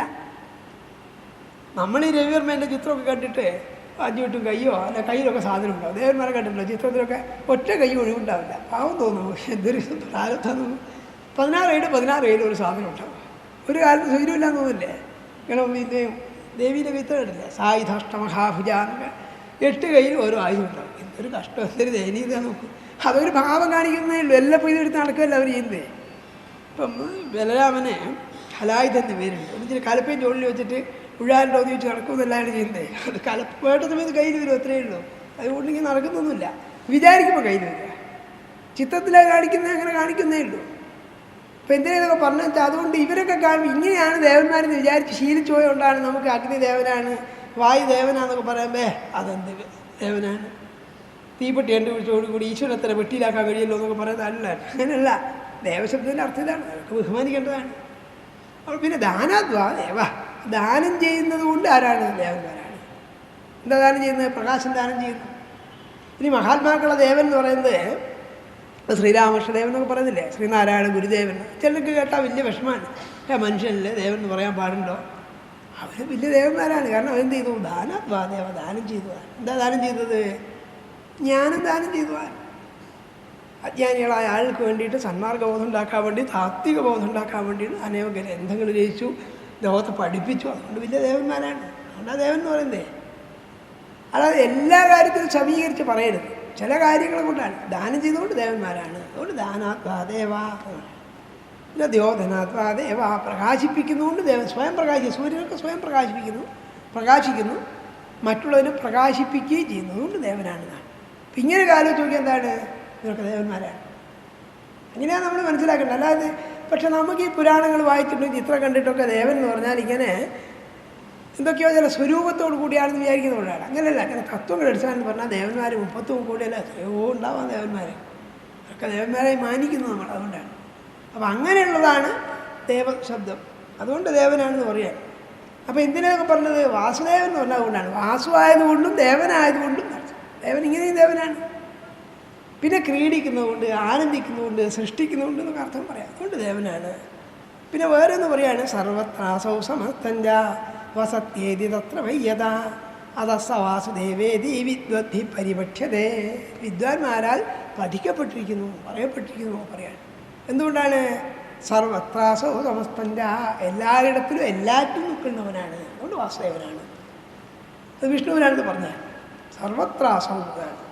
പിന്നെയോ വസതി അത്ര എതിയ, വസതിച്ച കഴിയുന്നു, വസിക്കുന്നു. എല്ലാറ്റിലും വസിക്കുന്നവനായതുകൊണ്ട് ആരാണ്? വാസുദേവൻ. ഇതൊക്കെ വാസുദേവ ശബ്ദത്തിൻ്റെ അർത്ഥങ്ങളാണ്. അതുകൊണ്ടാണ് പറഞ്ഞത് ഇങ്ങനെ അർത്ഥം പറയണമെങ്കിൽ അനേക അർത്ഥങ്ങളുണ്ട്. നമ്മൾ പെട്ടെന്ന് വാസുദേവൻ എന്ന് പറഞ്ഞാൽ വസുദേവരുടെ മകൻ എന്ന് വിചാരിക്കും. അതുപോലെ വേറൊരർത്ഥം, അത് ഭൗതികമായൊരർത്ഥം. വസുദേവസ്യ അപത്യം പോവാൻ വാസുദേവ. പുരാണത്തിൽ എങ്ങനെയാണ്? ഭാഗവത്തിൽ ചിലതിലൊക്കെ വാസുദേവൻ എന്ന് പറയുമ്പോൾ വസുദേവരുടെ പുത്രനാണ്. അതിന് മുമ്പും ഭഗവാനില്ലേ? വിഷ്ണുണ്ട്. ഭഗവാൻ ജനിച്ചിട്ടേ ഇല്ല, മരിച്ചിട്ടുമില്ല വാസ്തവത്തിൽ. അതുകൊണ്ടാണ് ഭാഗവത്തിൽ ആദ്യം തന്നെ പറയുന്നുണ്ട്, ജന്മമില്ലാത്തവനും കർമ്മമില്ലാത്തവനുമായ ഭഗവാനെ ജന്മകർമ്മങ്ങളെ കവികൾ സ്തുതിക്കുന്നതാണ്. ഒരു വൈദ്യം ജനിച്ചിട്ട് ഒന്നും ചെയ്യുന്നില്ല എന്നാണ്. പക്ഷെ എന്ത് ചെയ്യുന്നു? അകർമ്മണ്യനാണ്, ജനിക്കാത്തവനാണ്, അജനാണെന്ന് അർത്ഥം, ജനിക്കാത്തവനാണ്. പക്ഷെ കവികൾ എന്ത് ചെയ്യുന്നു? ധാരാളം സ്തുതിക്കുന്നു. അപ്പം എന്താ ഉണ്ടായത്? ജനിച്ചു എന്ന് ഭാവിക്കുന്നു അത്രയും. അതുകൊണ്ടാണ് ഗീതയുടെ ഭാഷ്യത്തിൻ്റെ ഉപക്രമത്തിൽ ശങ്കരാചാര്യ പറയും, വസുദേവപുത്രനായി ദേവകിയിൽ ജനിച്ചു പോൽ എന്നാണ് പറഞ്ഞത്. ഇത് കേട്ടാൽ ചിലർക്ക് സഹിക്കാനാവില്ല. പുരാണത്തിൽ വലിയ അഭിമാനമുള്ള ആൾക്ക് അങ്ങനെ പറയാൻ പാടില്ല. ജനിച്ചു പോൽ എന്ന് പറഞ്ഞത് വിശ്വാസമില്ലാത്ത പോലെ. ജനിച്ചു പോൽ ജനിച്ചതായത് ഭാവിച്ചത്രയേ ഉള്ളൂ. അതുകൊണ്ടാണ് ദേവകിയും വസുദേവരൊക്കെ സ്തുതിക്കുമ്പോൾ അങ്ങ് പാദ്യമായി ഉണ്ടായാണെന്നാണ് പറഞ്ഞത്. അങ്ങനെയല്ല, അങ്ങ് ചിരപുരാതനായ പുരുഷനാണ്, ആദി പുരുഷനാണെന്നൊക്കെയാണ് പറഞ്ഞത്. പണ്ടേ ഉള്ള ആളാണെന്നർത്ഥം, ഇപ്പം ജനിച്ചല്ല എന്നർത്ഥം. അതുകൊണ്ട് ഭഗവാൻ ആരാണ്? വസത്യത്രേതി വൈദ്വി പരിപക്ഷ്യതേ വിദ്വാൻമാരിങ്ങനെ പറയുന്നു. അതുകൊണ്ട് വാസുദേവായ, അതുകൊണ്ട് വാസുദേവനാണ്. അപ്പോൾ പലതരത്തിൽ പറയാതെ കാണിക്കാൻ വേണ്ടി ഇത് പറഞ്ഞതേ ഉള്ളൂ. ഇത് തന്നെ പൂർണ്ണമെന്ന് പറയാൻ പറ്റില്ല, പലതരത്തിൽ പറയാം. അപ്പോൾ എന്താ ഈ ശ്ലോകത്തിൽ പറഞ്ഞത്? അങ്ങേക്ക് നമസ്കാരം ഭൂതസൂക്ഷ്മേന്ദ്രിയാത്മനെ. അപ്പോൾ എന്തൊക്കെ പറഞ്ഞു? അങ്ങ് യഥാർത്ഥത്തിൽ ഭൂതസൂക്ഷ്മേന്ദ്രിയാത്മനാണ്, അങ്ങേക്ക് നമസ്കാരം. ഇതാ കാരണാത്മാവിനെ അതിന് സുബ്രഹ്മണ്യത്തിൻ്റെ തർജ്ജമ ഇതാണ്. ഭൂതസൂക്ഷ്മേന്ദ്രിയാത്മാവാം കാരണാത്മനിവ ത്വഴാം ശാന്തൻ സ്വയം പ്രഭൻ വാസുദേവൻ കൂടസ്ഥന ത്വഴാം. അത് ലളിതമായ മലയാളത്തിൽ പറഞ്ഞാണ്. അപ്പോൾ എന്താ ഇവിടെ പറഞ്ഞത്? ഭൂതസൂക്ഷ്മേന്ദ്രിയാത്മനെ ഒരു വാസുദേവായ, വാസുദേവനായിക്കൊണ്ട് നമസ്കാരം. പിന്നെയോ ശാന്തായ, ശാന്തനായിരിക്കുന്നവന്. ശാന്തനായിരിക്കട്ടെ എല്ലാ തരത്തിലുള്ള വിക്ഷേപങ്ങളും വൈകല്യങ്ങളും ഒക്കെ അവസാനിച്ചിട്ട് ശാന്തസ്വരൂപനായിരിക്കുന്നവനാണ്. പലതരത്തിലുള്ളതായ ക്രിയാകലാപങ്ങൾ ചെയ്യുന്നു എന്ന് തോന്നിക്കുന്നവനാണ്. പക്ഷെ ഭഗവാന്റെ യഥാർത്ഥ സ്വരൂപം എന്താണ്? ശാന്തനായിരിക്കുക, എല്ലാം ഉപശമിച്ചിരിക്കുന്നുണ്ട്, ശമിച്ചവനാണ്. വൈകാരിക ക്ഷോഭങ്ങളോ ക്രിയാകലാപങ്ങളൊക്കെ ഉപരമിച്ചിട്ട് ശാന്തനായിരിക്കുന്നവനാണ്. അതുകൊണ്ട് ശാന്തായ. പിന്നെയോ കൂടസ്ഥായ, കൂടസ്ഥനാണ്. കൂടസ്ഥൻ വെച്ചാൽ പിന്നെ എല്ലാ വികാരങ്ങൾക്കും അപ്പുറത്തായിട്ട് നിർവികാര പരിഭ്രമമായിരിക്കുന്നവനാണ്. കൂടസ്ഥായ, കൂടത്തിലിരിക്കുന്നവനാണ്. കൂടത്തെ പല അർത്ഥവും പറയാം. മായ എന്നുള്ള അർത്ഥമുണ്ട്, കളവ് എന്നുള്ള അർത്ഥമുണ്ട്, കൂടസാക്ഷി എന്നൊക്കെ പറയാം, കള്ളസാക്ഷി എന്ന അർത്ഥമേ പല അർത്ഥമുണ്ട്. ഇവിടെ എന്താ പറയുന്നത്? കൂടെന്ന് പറഞ്ഞാൽ ഈ ജഗത്തിൻ്റെ ഒക്കെ ആധാരമായി വർത്തിക്കുന്നവനാണ്. പുറത്ത് കാണുന്ന കൂടെ മാത്രമാണ്, ഉള്ളിലിരിക്കുന്നവനാണ് അർത്ഥം. കൂടത്തിനുള്ളിലിരിക്കുന്നവനാണ്. അതിനെപ്പറ്റി ആചാര്യന്മാർ പല അഭിപ്രായങ്ങളും പറഞ്ഞിട്ടുണ്ട്. കൂടസ്ഥായ എന്നുള്ളതിന് ഒരു എന്താ പറഞ്ഞതാ, ബ്രഹ്മാദി പിപീലികാപര്യന്തം സർവപ്രാണബുദ്ധിഷു അവശിഷ്ടതയാ ഉപലഭ്യമാന സർവപ്രാണി ബുദ്ധിസ്ഥോ യഥാ തഥാ കൂടസ്ഥ എന്നൊക്കെ സർവസാരോപനിഷത്തിൽ പറഞ്ഞിട്ടുണ്ട്. ബ്രഹ്മാദി പിപീലികാപര്യന്തം, ബ്രഹ്മാവ് തന്നെ, ബ്രഹ്മാവ് തൊട്ടിട്ട് എറുമ്പ് വരെ, ചെറിയ ജീവിയെ പറഞ്ഞാൽ ഏറ്റവും വലുത് മുതൽ ഏറ്റവും ചെറുത് വരെയുള്ള എല്ലാത്തിലും എന്ത് ചെയ്യുന്നു? സർവപ്രാണബുദ്ധിഷു, സർവപ്രാണികളിലും അവശിഷ്ടതയോപലഭ്യമാന, അവശിഷ്ടനായിരിക്കുന്നവനാണ്. പ്രത്യേകിച്ച് വിശേഷമൊന്നുമില്ലാതെ ഒരുപോലെ ഇരിക്കുന്നവനാണ്. വിശേഷമില്ലാത്ത സാമാന്യമായിട്ട് ഇരിക്കുന്നവനാണ്. പിന്നെയോ യഥാ തഥാ കൂടസ്ഥ, ഇരിക്കുന്നത് അത് കൂടസ്ഥനാണ് എന്ന് ഒരു വ്യാഖ്യാതാവ് പറയുന്നത്. അപ്പം എല്ലാ ജീവികളുടെയും ബുദ്ധിയെ പ്രവർത്തിപ്പിക്കുന്നവനാണ് എന്ന് വേറൊരർത്ഥം. അതുകൊണ്ട് കൂടസ്ഥനാണ്, കൂടത്തിനിരിക്കുന്നവനാണ് അർത്ഥം. അപ്പം ഒരുവിധമൊക്കെ അർത്ഥമായി വിചാരിക്കുക. ഇതൊക്കെ ഓരോ പദത്തെക്കുറിച്ചും ഉള്ള അഭിപ്രായാന്തരങ്ങൾ, അതിനെപ്പറ്റിയുള്ള പറഞ്ഞു തുടങ്ങിയാൽ തീരില്ല. അതുകൊണ്ടാണ് അപ്പം അത്രയൊക്കെ നമ്മൾ മനസ്സിലാക്കിയെടുക്കുക. എന്താ പറഞ്ഞത്? അതുകൊണ്ട് ഒന്നുകൂടി നോക്കാത്. നമ പങ്കജനാഭായ ഭൂതസൂക്ഷ്മേന്ദ്രിയാത്മനെ വാസുദേവായ ശാന്തായ കൂടസ്ഥായ. പിന്നെ ആറാമത് പദം സ്വരോജിഷേ. സ്വരോജിഷായിരിക്കുന്നവൻ എന്നാൽ സ്വയം പ്രകാശിക്കുന്നവനാണ്. ഭഗവാന്റെ നിലനിൽപ്പിനോ ഭഗവാന്റെ അസ്തിത്വനോ ഭഗവാനുണ്ട് എന്നുള്ളതിന് തെളിവോ വേറെ വേണ്ടെന്നർത്ഥം. സ്വയം പ്രകാശിക്കുന്നവനാണ്. ഭാഗവതൻ എഴുതിക്കൽ ഗജേന്ദ്രമൂർത്തിയെ സ്തുതി കാണണോ? അതാണ് സ്വയം പ്രകാശായ നമസ്കാരോമി എന്നാണ്. സ്വയം പ്രകാശിക്കുന്നവനായ അങ്ങേക്ക് നമസ്കാരം എന്നൊരു വാക്കാണ്. പലരെങ്കിലും പറയുന്നതാണ്. അതിനും പ്രമാണം വെച്ചാൽ വേദം തന്നെയാണ്. വേദത്തിൽ പറയുന്നതെന്ന് തമേവ ബന്ധം അനുഭാതി സർവം തസ്യ ഭാഷാ സർവമിതം വിഭാതി. പരഭ്യത്തെ വന്നെങ്കിൽ പറയും അത് സ്വയം പ്രകാശിക്കുന്നു എന്ന് പറയും. തസ്യ ഭാഷ, അതിൻ്റെ പ്രകാശം കൊണ്ട് ഈ കാണുന്നവയെല്ലാം പ്രകാശിക്കുന്നു. സൂര്യനെ പറ്റി അങ്ങനെ പറയും. സൂര്യൻ സ്വയം പ്രകാശിക്കുന്നതാണ്. സൂര്യന് ഒരാൾ ആവശ്യമില്ല. പക്ഷെ ചന്ദ്രൻ പ്രകാശിക്കുന്നതോ സൂര്യൻ്റെ പ്രകാശത്തിനെ ആശ്രയിച്ചിട്ടാണ്. ശാസ്ത്രസമ്മതമാണ്. അപ്പോൾ ഭഗവാനെ സംബന്ധിച്ച് ഭഗവാന്റെ എന്നുള്ള എന്താ തെളിവെന്ന് ചോദിക്കരുതെന്ന് അർത്ഥം. സ്വയം പ്രകാശമാണ്. ഇപ്പം സാധാരണ ഒരു വസ്തുവിനെ കാണാൻ ഇരുട്ടുള്ള സമയത്ത്, പ്രത്യേകിച്ച് പകലില്ല ആ സമയത്ത് വേറെ വെളിച്ചം വേണം. നമ്മൾ ടോർച്ചടിച്ച് നോക്കുന്നു, അല്ലെങ്കിൽ വൈദ്യുത ദീപങ്ങളൊക്കെ പ്രകാശിപ്പിച്ച് നോക്കുന്നു, വസ്തു കാണാത്തതുകൊണ്ടാണ്. പക്ഷെ വിളക്കിനെ കാണാൻ വേറെ വെളിച്ചം വേണം. അത് വേണ്ടല്ലോ, അത് സ്വയം പ്രകാശമാണ്. ഇത് ആപേക്ഷികമായിട്ട് പറയാം. ഇപ്പോൾ ഒരു വിളക്ക് കത്തിക്കൊണ്ടിരിക്കുകയാണ്, വിളക്ക് എവിടെയാണുള്ളത് കാണാൻ വേറെ വിളക്ക് കൊണ്ടുവന്നാൽ പിന്നെ വിളക്കാണെന്ന് പറയാൻ പറ്റുമോ? അത് പറ്റുമോ? പണ്ടൊരു തമാശയുണ്ട്, ഒരാൾ പഴയ കാലത്ത് ഈ പെട്രോമൻസൊക്കെയാണ്. ഇപ്പോൾ കുട്ടികൾക്കും പെട്രോൾസും കണ്ടിട്ടുണ്ടാവില്ല, എന്നാലും കുറേ ആൾക്കാർ കണ്ടിട്ടുണ്ടാവും. പണ്ടൊക്കെ ഈ കാറ്റിങ്ങനെ എടുത്ത് കേട്ടില്ലേ, പെട്രോമൻസാണ്. വൈദ്യുതിയൊക്കെ കേരളത്തിൽ മുഴുവനായിട്ട് വ്യാപകമായിട്ട് 10-30 കൊല്ലമൊക്കെ ആയിട്ടുള്ളൂ. 990 കണക്ക് വെച്ച് ഇന്ത്യയിൽ 4000-ലധികം ഗ്രാമങ്ങളിൽ ഇപ്പോഴും വൈദ്യുതി ഇല്ലയെന്നാണ്. നമ്മൾ ഈ സുഖ സൗകര്യങ്ങളൊക്കെ നേടിക്കഴിഞ്ഞിട്ടുള്ളൊരു മധ്യവർഗം വിചാരിക്കുന്ന നേടിയ കറണ്ടില്ലാത്ത ആരാ ടി വി കാണാത്തതൊക്കെ എത്രയോ ഇപ്പോൾ അങ്ങനെ ഉണ്ട്, നമ്മൾ അറിയാത്തതുകൊണ്ടാണ്. 4000 ഗ്രാമങ്ങളിൽ തന്നെ ഉണ്ടായിരുന്നില്ല. അപ്പം അന്നൊക്കെ പെട്രോൾസ് എന്ത് ചെയ്യും, എവിടെ വെച്ചോ അതിന് പുറത്ത് ചുറ്റും പ്രകാശം ഉണ്ടാവത്തില്ല, എല്ലാവർക്കും പ്രകാശം ഉണ്ടാവില്ല. ഒരു യജമാനൊരു എന്തോ ചടങ്ങ് നടക്കുന്ന സമയത്ത് എന്തോ അടിയന്തരം നടക്കുകയാണ്. അപ്പോൾ ഒരു ഭൃത്യൻ്റെ ഒരു പെട്രോൾസ് കൊടുത്തിട്ട് പറഞ്ഞു, ഇത് ഇരുട്ടുള്ള ഇതിൽ കൊണ്ടാക്കണം. എവിടെയാണ് പറഞ്ഞത്? ഇരുട്ടുള്ള ഇതിൽ വെക്കണം എന്നാണ്. ഇയാൾ ഇതുകൊണ്ട് നടന്നു ഇരുട്ടടിയെ കാണുമോ? ഇവിടെ കഷ്ടകാലം നോക്കണം. ഇയാൾ ഇരുട്ട് കാണുന്നുണ്ടേ ഒക്കെ തലയിൽ വളക്കം വെച്ച് കിടന്നാൽ ഇരുട്ട് കാണുമോ? ഇയാൾ നഗരേക്ക് നോക്കി ക്ഷീണിച്ച അവശനെ. എന്നിട്ട് ഈ യജമാനോട് എന്തൊരു കഷ്ടമായി ചെയ്യുന്നു, ഒരൊറ്റയ്ക്കും ഇരുട്ട് കാണുന്നില്ലല്ലോ. ഇരുട്ട് കാണുമോ? അതാണ് ഇരുട്ട് അഭാവമാണ്. താർക്കികന്മാർ പറയുകയാണ്, ഇരുട്ട് എന്ന് പറഞ്ഞാൽ വസ്തുവല്ല, വസ്തുവിൻ്റെ അഭാവമാണ്, അവാസ്തവമാണ് ഇരുട്ട്. ഇല്ലായ്മ ഇരുട്ട്, ഇല്ലായ്മയെ കണ്ടുപിടിക്കാൻ പറ്റുമോ? ഉള്ളതിനല്ലേ കണ്ടുപിടിക്കാൻ പറ്റുള്ളൂ. അപ്പോൾ ഇരുട്ടെന്താണ്? അഭാവമാണ്. ഇപ്പോൾ സൂര്യനെ കണ്ടുപിടിക്കാൻ എന്ത് വേണ്ട? വേറെ പ്രമാണം വേണ്ടെന്നാണ് പറഞ്ഞ അർത്ഥം. സൂര്യനെ കാണാൻ വേണ്ടി ആരും ടോർച്ച് അടിച്ചു പോകുക. അപ്പം നോക്കി ഇതിനടുത്ത് ഉണ്ടോ ഇല്ല സംശയം, വിഡ്ഢികളാണ് നോക്കുക. സൂര്യനെ നോക്കാൻ പ്രകാശം വേണ്ടതാണ്, അതിന് വേറെ പ്രമാണമൊന്നും വേണ്ടാന്നർത്ഥം. അതിനാണ് സ്വരോദിഷ, അത് സ്വതപ്രമാണമാണ്. ഇപ്പം ഞാനുണ്ട് എന്നുള്ളതിന് എനിക്ക് പ്രമാണം വേണ്ട. ഞാനുണ്ടോ എന്ന് എനിക്ക് സംശയം തോന്നുന്നു, നിങ്ങളുണ്ടോ സംശയം തോന്നുന്നു. കുറച്ച് നേരം കൈ കാണുന്ന എണീറ്റ് പോയോ ഇവരെ അവിടെ ഇല്ലേ, അഥവാ ഇയാൾ തന്നെയാണോ നേരത്തെ കണ്ടത്, ഇന്നലെ ഇങ്ങനെയല്ലല്ലോ കണ്ടടാ, കുപ്പായിക്കലല്ലേ ഇരുന്നല്ലോ എന്നൊക്കെ സംശയം തോന്നുന്നു എനിക്ക്. പക്ഷെ എന്നെപ്പറ്റി തോന്നുന്നു, എൻ്റെ കുപ്പായ അടിച്ചിട്ട് ഞാനല്ലേ എന്ന് ഞാൻ സംശയം ഒന്നുമില്ല പോകും. അപ്പോൾ ഞാൻ ഉറങ്ങുമ്പോൾ വേറൊരാൾ എന്നെ എന്തെങ്കിലും അണിയിച്ചു, രാവിലെ ഒന്ന് കഴുത്തിൽ വല്ല മാലയോ, ബോധപൂർവ്വം ഞാനൊന്നും ഇടാറില്ല, നിർത്തിയെടുത്തോളം ഈ സ്വർണ്ണമൊന്നും കഴിച്ചൊന്നും ഇടാറുമില്ല, ആരും ഇഷ്ടമെന്ന് വിചാരിക്കുക. രാവിലെ മാല ഇട്ട് എന്നാൽ ഞാനല്ലേ ഇരിക്കുമോ എന്ന് വിചാരിക്കും ഒരാൾ. കാരണം എന്നെ പറ്റിയുള്ള ബോധം എന്താണ്? എല്ലാ വികല്പങ്ങളിൽ നിന്നും എല്ലാത്തിലുള്ള വിപരീത ജ്ഞാനത്തിൽ നിന്നും മുക്തമായിരിക്കുന്നതാണ്. ഞാനുണ്ടോ എന്നുള്ളത് എനിക്ക് തെളിവ് വേണോ? അതുകൊണ്ടാണ് ആത്മാവിന് തെളിവ് വേണ്ട, മറ്റതുണ്ടോ എന്നറിയാൻ തെളിവ് വേണം.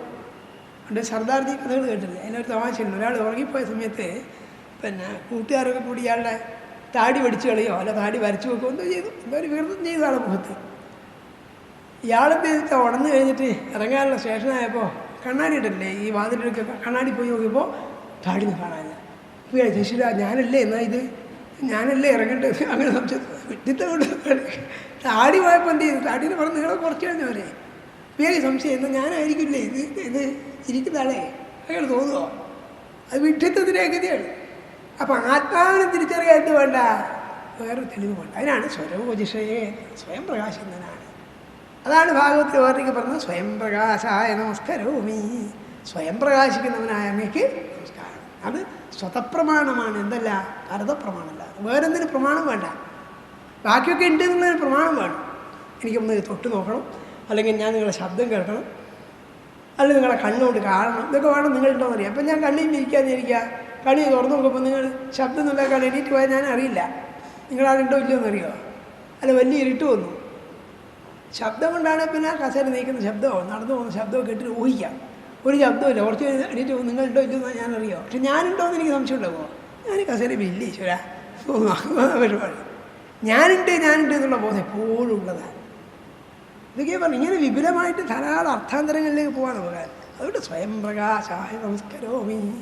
അല്ല, വേദം സ്വതപ്രമാണമെന്ന് പറയുന്നതാണ്. വേദത്തിൽ പറഞ്ഞു കഴിഞ്ഞാൽ നമുക്ക് എന്തില്ല, സനാതന ധർമ്മ വിശ്വാസികളെ സംബന്ധിച്ചുള്ള വേദത്തിലൊന്ന് പറഞ്ഞു കഴിഞ്ഞാൽ അത് ശരിയാണെന്ന് പിന്നെ ഉപരിചിന്തയൊന്നുമില്ല. വേദത്തിലുണ്ട് അത് ശരിയാണ്. അങ്ങനെ ലോകത്ത് നിലനിൽക്കാൻ കഴിയുള്ളൂ, അല്ലെങ്കിൽ അനവസ്ഥാദോഷം ഉണ്ടാവും. എന്തിനും പിന്നെയും ചോദ്യം ചോദിച്ചാൽ നേരത്തെ പറഞ്ഞില്ല, ഇതെവിടെ എത്തുന്നതാണ്. അപ്പോൾ ചിലതിനെന്ത് ചെയ്യും, നമ്മൾ ഉറപ്പിക്കുക, അതിനാ സ്വതപ്രമാണം. ഇപ്പോൾ ഇന്നതിന് ബാക്കി അർത്ഥം എന്നതാണ് എന്താ പറയുന്നത് വെച്ചാലോ, നിഘണ്ടുക്കലേഖനുണ്ട്, മേദിനി എന്ന് പറയുന്ന ഗ്രന്ഥമുണ്ട്, ശബ്ദകൽപ്പദ്രവുമുണ്ട്, അങ്ങനെ പലതുമുണ്ട്. അപ്പം അതിനെ ശരിയല്ലെങ്കിലോ എന്ന് ചോദിച്ചാൽ പിന്നെ നിവൃത്തിയൊന്നുമില്ല, അങ്ങനെ പറഞ്ഞാൽ പറ്റില്ല. നമ്മൾ സാമാന്യം എന്ത് ചെയ്യുന്നു, ശബ്ദധാരാവലി അങ്ങനെ അർത്ഥമുണ്ട്, അതുകൊണ്ട് ആ അർത്ഥം പറയുന്നു. അതെങ്ങനെ കണ്ടുപിടിച്ചെന്ന് ആലോചിക്കാൻ നമ്മൾ പ്രശ്നമല്ല. പല ശബ്ദങ്ങൾക്കും പല എറ്റിമോളജി എന്ന് പറയും. അതായത് എങ്ങനെ സംസ്കൃതത്തിലൊക്കെ ഉണ്ട്, ധാതുക്കളിൽ നിന്ന് പദം എങ്ങനെ നിഷ്പാദിപ്പിച്ചെടുക്കുന്നു, എങ്ങനെയാണ് അതിൻ്റെ ചരിത്രം, ഇതൊക്കെ എല്ലാവരും അറിഞ്ഞോളുന്നില്ല. നമ്മളെന്ത് ചെയ്യുന്നു, അതൊക്കെ ബുദ്ധിയുള്ള ആളുകൾ പണ്ട് ശ്രദ്ധിച്ച് ക്ലേശിച്ച് കണ്ടുപിടിച്ചിട്ട് അവരത് സൂക്ഷ്മരൂപത്തിൽ നമുക്ക് തന്നിട്ടുണ്ട്. അത് അങ്ങനെ സ്വീകരിക്കാൻ, അല്ല അതിനെപ്പറ്റിയുള്ള ഉപരിവിചാരങ്ങളൊന്നുമില്ല. അപ്പോൾ ചില കാര്യത്തെ സംബന്ധിച്ചിടത്തോളം ചിലതെന്താണ്, സ്വയം പ്രകാശമാണ്. അതിനെ പ്രകാശിപ്പിക്കുന്ന വേറൊന്ന് ഇല്ല. ആത്യന്തികമായ എല്ലാത്തിനെയും പ്രകാശിക്കുന്ന ആരാണ്? ഭഗവാൻ. ഈശ്വരനോടുകൊണ്ട് ഇതൊക്കെ പ്രകാശിക്കുന്നത്. അതുകൊണ്ടാണ് വേദം പറഞ്ഞത് താമയ ഭഭാന്തം അനുഭാതി സർവം. അത് സ്വയം പ്രകാശിക്കുന്നു. തസ്യ ഭാസാ സർവമിതം. അതിൻ്റെ പ്രകാശം കൊണ്ട്, അതിൻ്റെ അസ്തിത്വം കൊണ്ട്, അതിൻ്റെ നിലനിൽപ്പ് കൊണ്ട് എന്ത് ചെയ്യുന്നു, സർവമിതം വിഭാതി, കാണുന്നതൊക്കെ പ്രകാശിക്കുന്നു. അതിനാണ് എന്ത് പറഞ്ഞാൽ സ്വരോദിഷ. അപ്പോൾ ഇങ്ങനെ 6 പദങ്ങളുമായി. അത് ഒന്നുകൂടി നോക്കാം. നമപ്പങ്കജനാഭായ ബോധസൂക്ഷ്മേന്ദ്രിയാത്മനെ വാസുദേവായ ശാന്തായ കൂടസ്ഥായ സ്വരോദിഷേ. അപ്പോൾ പങ്കജനാഭനായിരിക്കുന്ന ഭൂതങ്ങൾക്കും സൂക്ഷ്മഭൂതങ്ങൾക്കും ഇന്ദ്രിയങ്ങൾക്കും അധിനായകനായിരിക്കുന്ന വാസുദേവനായിരിക്കുന്ന ശാന്തനായിരിക്കുന്ന കൂടസ്ഥനായിരിക്കുന്ന സ്വയം പ്രകാശനായിരിക്കുന്ന അങ്ങേക്ക് നമസ്കാരം. 5 പറഞ്ഞു, 6 പറഞ്ഞു. ഇങ്ങനെ കുറേ എണ്ണം പറഞ്ഞിട്ട് നമസ്കരിക്കുന്നു പറയുന്നത് ഇനിയൊക്കെ ചെയ്യുന്നത്. അതിലപ്പുറമൊന്നുമില്ല. ഒക്കെ നമസ്കരിക്കുന്ന ആരാണ്? ഒരാൾ തന്നെയാണ്. പല പദവും പറയുന്നേ ഉള്ളൂ. അപ്പോൾ പിന്നെ ഇതെന്താണ്? ഇത് ഭഗവാന്റെ വ്യാപകത്വത്തെ അറിയാനും സർവജ്ഞത്വം അറിയാനും ഭഗവാന്റെ വിശേഷ ഗുണങ്ങളൊക്കെ അറിയാൻ വേണ്ടിയിട്ടാണ് സ്തുതി നടത്തുന്നത്. ഈ ഗുണങ്ങളോടുകൂടിയവനാണ് ഭഗവാൻ അറിയാൻ വേണ്ടിയിട്ടാണ്. അല്ലാതെ ഇല്ലെങ്കിൽ പിന്നെ വളരെ കഷ്ടപ്പെട്ടു 10-19 ശ്ലോകം പഠിച്ചിട്ട് അവസാനം ഊറിക്കൂടുന്നത് എന്താണ്? ഭഗവാൻ സ്തുതിയോ. ഇതിനാ ഇത്രയും കഷ്ടപ്പെടുന്നത് 5-8 മണിക്കൂറൊന്നും പോകില്ലേ? അത്രയേ ഉള്ളൂ. പക്ഷെ അത്രയേ ഉള്ളൂ എന്ന് അറിയണം. എന്ത് ചെയ്യണം? കുറേ ക്ലേശമുണ്ട്. ഇത്രയേ ഉള്ളൂ. ഒക്കെ ജീവിതം അങ്ങനെയാണ്. ആപ്പാട് ജീവിതം എന്ന് പറഞ്ഞാൽ എന്താണ് എന്ന് ചോദിച്ചാൽ ബുദ്ധിമുട്ടാണ്. നമ്മൾ പലതും ചെയ്യാണ്ട് ജയിക്കുന്നത്. യഥാർത്ഥത്തിൽ വാസ്തവം എന്താണ്? ജനിക്കുന്നു, കുറേ അനുഭവിക്കുന്നു, കുറേ മരിച്ചു കിടക്കുന്നു. അത്രയേ ഉള്ളൂ. പക്ഷെ അതിനെ അത്രയേ ഉള്ളൂ എന്ന് പറയാനാവണമെങ്കിൽ കുറേ വിഷമമാണ്. അവിടെ അതിനെ വിസ്തരിച്ച് പോകാൻ 6 പറഞ്ഞു കഴിഞ്ഞാൽ ശാന്തനാണ്, കൂടസ്ഥനാണ്, സ്വരോജിഷാണ്, പങ്കജനാഭനാണ്, ബോധസൂക്ഷ്മങ്ങൾക്ക് വരാണ്. അതിനാണ് അതായത് താർദവ്യമൊക്കെ അങ്ങനെ ഇനിയിപ്പോൾ 35-ാമത്തെ അതായത് 8-ാമത്തെ ശ്ലോകം നോക്കിയാൽ സംഘർഷണായ സൂക്ഷ്മായ ദുരന്തായ അന്ധകായ നമോ വിശ്വപ്രബോധായ പ്രദ്യുമ്നായ അന്തരാത്മനേ. നേരത്തെ പറഞ്ഞ ചതുർവ്യൂഹങ്ങളെ പറ്റി പറയാൻ തുടങ്ങിയാണ്. ഈ 2 ശ്ലോകത്തിൽ പറയുന്നത് വാസുദേവനായിരിക്കുന്നു, സംഘർഷനായിരിക്കുന്നു, പ്രദ്യുമ്നായിരിക്കുന്നു, അനിരുദ്ധനായിരിക്കുന്നു അവിടുന്നാണ്. അപ്പോൾ 4-ാമത്തെ സംശയം. പുരാണങ്ങളുടെ കഥകളെ അവലംബിച്ചാൽ ഈ പ്രദ്യുമ്നൻ അനിരുദ്ധൻ എന്നൊക്കെ പറയുന്നത് ഭഗവാന്റെ സന്തതി പരമ്പരകളാണ്. പ്രദ്യുമ്നുണ്ടായി, പ്രദ്യുമ്ന വന അനിരുദ്ധനുണ്ടായി എന്നൊക്കെ ഭാഗവത്തിൽ കഥയുണ്ടല്ലോ. നേരത്തെ പറഞ്ഞവർ ഇവിടെ വാസുദേവനായിട്ടും സംഘർഷനായിട്ടും പ്രദ്യുമ്നായിട്ടും അനിരുദ്ധനായിട്ടുള്ളത് ഭഗവാനാണെന്ന് പറയുകയും ചെയ്യുന്നുള്ളൂ. ഈ 4 ആരാണ്? ഭഗവാൻ തന്നെയാണ്. ഇങ്ങനെ കഷ്ടപ്പെട്ട് വേറെ പറയണോ? ഭഗവാനെ നമസ്കാരം പറഞ്ഞാൽ പോരെ? അത് പിന്നെ നോക്കുന്നു, അത് മതി. പക്ഷെ അതിന് ഒരു കൃതാർത്ഥയ്ക്ക് വേണ്ടിയിട്ടും സ്തുതിക്കുന്നതിന് സന്തോഷത്തിലേക്ക് പലതായിട്ട് പറയുന്നേ ഉള്ളൂ. കാരണം ഈ 4 വ്യൂഹങ്ങളും എന്താണ്? ഭഗവാൻ തന്നെയാണ്. ഭഗവാൻ ചെയ്യുന്ന മായ കൊണ്ട് 4 തന്നെ 4ആക്കി പ്രദർശിപ്പിച്ചതാണ്. അതിനെപ്പറ്റിയാണ് നേരത്തെ പറഞ്ഞത്. വ്യൂഹാത്മാനം ചതുർത്ഥാവൈ വാസുദേവാദി മൂർത്തിഭി. വാസുദേവൻ മുതലായ മൂർത്തികളിലൂടെ എന്ത് ചെയ്യുന്നു? സൃഷ്ടിയാദ്യം പ്രകൃതി. സൃഷ്ടി മുതലായി ചെയ്യാൻ വേണ്ടിയിട്ട് ഭഗവാൻ തന്നെ എന്ത് ചെയ്തിരിക്കുന്നു? 4ആയി എഴുതിയിരിക്കുന്നു. നമ്മൾ അതായത് ഇതിലെന്താ പ്രശ്നത്താൽ നമ്മൾ ആത്യന്തികമായ തത്വം ആണെങ്കിൽ പ്രയോഗത്തിൽ വ്യത്യാസം വരും. 3ആയി വിഭജിച്ച് കഴിഞ്ഞാൽ ഇതൊക്കെ വേദാന്തത്തിൽ പണ്ടേ പറഞ്ഞ കാര്യം. ഇതൊന്നും ഒരു പുതുമയില്ല. ഇപ്പോൾ ഓട് എന്ന് പറയുന്ന ഒരു ലോഹം കൊണ്ടുണ്ടാക്കിയ വിളക്കാകട്ടെ, ചട്ടുവാകട്ടെ, ഉരുളിയാകട്ടെ ഒക്കെ ഓട് തന്നെയാണ്. പക്ഷെ അത് പറഞ്ഞുകൊണ്ട് പ്രയോഗത്തിൽ വരുമോ? ഇളക്കാൻ വേണ്ട ചട്ടുവത്തിന് നിലവിളക്ക് കൊടുത്താൽ ഇതിൽ ഓട് തന്നെയാണ്. 2 ഒന്നാന്ന് നിങ്ങൾ പറഞ്ഞിട്ടില്ല. പക്ഷേ ശരിയാവോ? ചട്ടുവും കൊണ്ട് ഇളക്കാൻ വേണ്ടി ഇളക്കിക്കൂടാന്ന് ചെയ്യാൻ ഇളക്കാൻ വേറെ വിഷയമാണ്. മണുവിന് പകരം സൂചിക്ക് പകരം മണു ഉപയോഗിക്കാൻ പറ്റും. 2 ഇരുപ്പിന്നല്ലേ എന്ന് പറഞ്ഞാൽ ഒരു പ്രയോഗത്തിന് വ്യത്യാസമില്ല. അതാണ് വ്യത്യാസം. അപ്പോൾ ഉരുളിക്ക് പകരം ചട്ടുവത്തിന് പകരം കലത്തിന് പകരം വിളക്കുണ്ടായാൽ മതിയോ? ഒക്കെ വസ്തുസത്യം ഒന്നാണ്. വസ്തുസത്യം ഒന്നായിരിക്കുമ്പോഴും ഈ പ്രകടനാത്മകമായ ഭാവം കൊണ്ട് അഥവാ പ്രയോഗക്ഷമമായിരിക്കുന്നത് പലതരത്തിലാണ്. എല്ലാ വസ്തു ഒന്നാന്നൊക്കെ അറിയെങ്കിലും നമ്മളെ ബുദ്ധി ഭ്രമിക്കുന്നത് കൊണ്ടാണ്. അരി കൊണ്ടുണ്ടാക്കിയ വസ്തുക്കൾ എന്ത് ഭക്ഷിച്ചാലും പ്രധാനമായിട്ട് കിട്ടുന്നതാണ്? ഈ കാർബോഹൈഡ്രേറ്റ് എന്ന് പറയുന്നത് അന്നജമാണ്. പിന്നെ അതിലേന്ന് മസാലയോ ചെറിയ വ്യത്യാസം ഉഴുന്ന് കൂട്ടിയിട്ട് ഉഴുന്നതിന് സ്വാദമൊക്കെ ഉണ്ടാവും. ശരിയാണ്, പ്രധാനപ്പെട്ട അരിയാണ്. അരി കൊണ്ട് ഈ പറഞ്ഞ പോലെ ധാരാളം വസ്തു കഞ്ഞിയാക്കാം, ചോറാക്കാം, ഉപ്പുമാവാക്കാം, ഇഡ്ഡലിയാക്കാം, വീട്ടിൽ പല സാധനം ഉണ്ടാക്കാം. പക്ഷേ ചിലർക്ക് ചില പ്രത്യേക രൂപത്തോടും ചിലതിനോടും പ്രത്യേക ആസക്തി ഉണ്ടാവും. എനിക്ക് ഇഡ്ഡലിയേ പറ്റുള്ളൂ, അത് അസുഖമല്ല, ദോശയെ പറ്റുള്ളൂ. അപ്പോൾ ആ സാധനമൊക്കെ ഒന്ന് തന്നെയാണ്. എന്നാലും അതിനെപ്പറ്റിയുള്ള ഈ രൂപഭേദങ്ങളുള്ള ഭ്രമമുണ്ടില്ല. ചിലർക്ക് കഞ്ഞി കുടിക്കേണ്ടി വന്നാൽ തന്നെ സങ്കടവും മരിക്കുക അല്ല തോന്നുന്നു. കാരണം കഞ്ഞിയായാലും ചോറായാലും വലിയ വ്യത്യാസമൊന്നും ആന്തരികമായിട്ടില്ല. അതാണ് അല്ലെങ്കിൽ ഘടനയിൽ കുറച്ച് വ്യത്യാസം ഇട്ടുന്നേ ഉള്ളൂ. പക്ഷെ എന്തുകൊണ്ടാണ്? രൂപങ്ങളോടുള്ള പ്രീതി കൊണ്ടാണ്. ഇപ്പോൾ രൂപത്തിന് തീരെ സ്ഥാനമില്ല എന്ന് പറയാൻ പറ്റില്ല. ഒരേ സാധനമാണെങ്കിൽ രൂപം വ്യത്യാസം വരുമ്പോൾ എന്ത് ചെയ്യും? പല മനോഭാവം ഉണ്ടാവും. ചിലരോട് പ്രിയം, ചിലരോട് അപ്രിയം, ചിലതിനോട് വിദ്വേഷം ഒക്കെ ഉണ്ടാവും. അവർ ഭഗവാൻ എന്ത് ചെയ്തിരിക്കുന്നത്? ലോകം നാനാത്വമായിരിക്കുന്നത് കൊണ്ടാണ്. നാനാത്വത്തിനൊരു സുഖമുണ്ട്. ഏകത്വം ഉള്ളൂ പറഞ്ഞില്ല, പ്രയോഗത്തിന് നാനാത്വമുണ്ട്. ആ നാനാത്വം എന്തായിട്ട് കണക്കാക്കണം? നമുക്ക് അനുകൂലമായി മനസ്സിലാക്കിയെടുത്തിട്ട് അതിന് സന്തോഷിക്കാൻ കഴിയണം. അല്ല ഇതൊക്കെ വേറായിപ്പോയല്ലോ ദുഃഖിക്കേണ്ട കാര്യമില്ല. ഒക്കെ ഒന്നായിപ്പോയതിനെ പറ്റി ആ വാസ്തവം ദുഃഖിക്കേണ്ടത്. അത് ഞാൻ മുമ്പ് പറഞ്ഞു പറയുന്നത്, ഈ പ്രസംഗന്മാർക്കുള്ളൊരു ദോഷം എന്താ വെച്ചാൽ ഇന്നതിക്ക് ഇന്നൊക്കെ പറഞ്ഞൊന്നും ഓർമ്മ ഉണ്ടാവില്ല. വേറെ പോയി പറഞ്ഞാണോ ഇവിടെ പറയുന്നത് ഓർമ്മ ഉണ്ടാവില്ല. കാരണം ചിലപ്പോൾ നേരത്തെ പറഞ്ഞിട്ടുണ്ടെങ്കിൽ ക്ഷമിക്കുക. അതായത് ഇപ്പോൾ പ്രായപൂർത്തിത്തെ സ്ത്രീ പുരുഷന്മാരൊക്കെ ഒരുപോലെ അധികരിക്കുക. നല്ല സുഖമുണ്ടാവും. ലോകം വളരെ ക്ലേശമായിരിക്കും. ആരും മക്കളെ കണ്ടാൽ തന്നെ മനസ്സിലാവും. മക്കളാണോ ഭർത്താവാണോ മനസ്സിലാവും. സ്ത്രീക്ക് 10-12 വയസ്സ് കഴിഞ്ഞാൽ പുരുഷന്മാർക്കൊക്കെ ഒരേ നിറവും ഒരേ ഉയരും ഒരേ സ്വഭാവവും. കഷ്ടതയായി പോവില്ലേ? നാനാത്വം കൊണ്ടാണ് രസമുള്ളത് ലോകം. പൂക്കളൊക്കെ എന്തൊക്കെ തരത്തിലാന്ന് നോക്കും.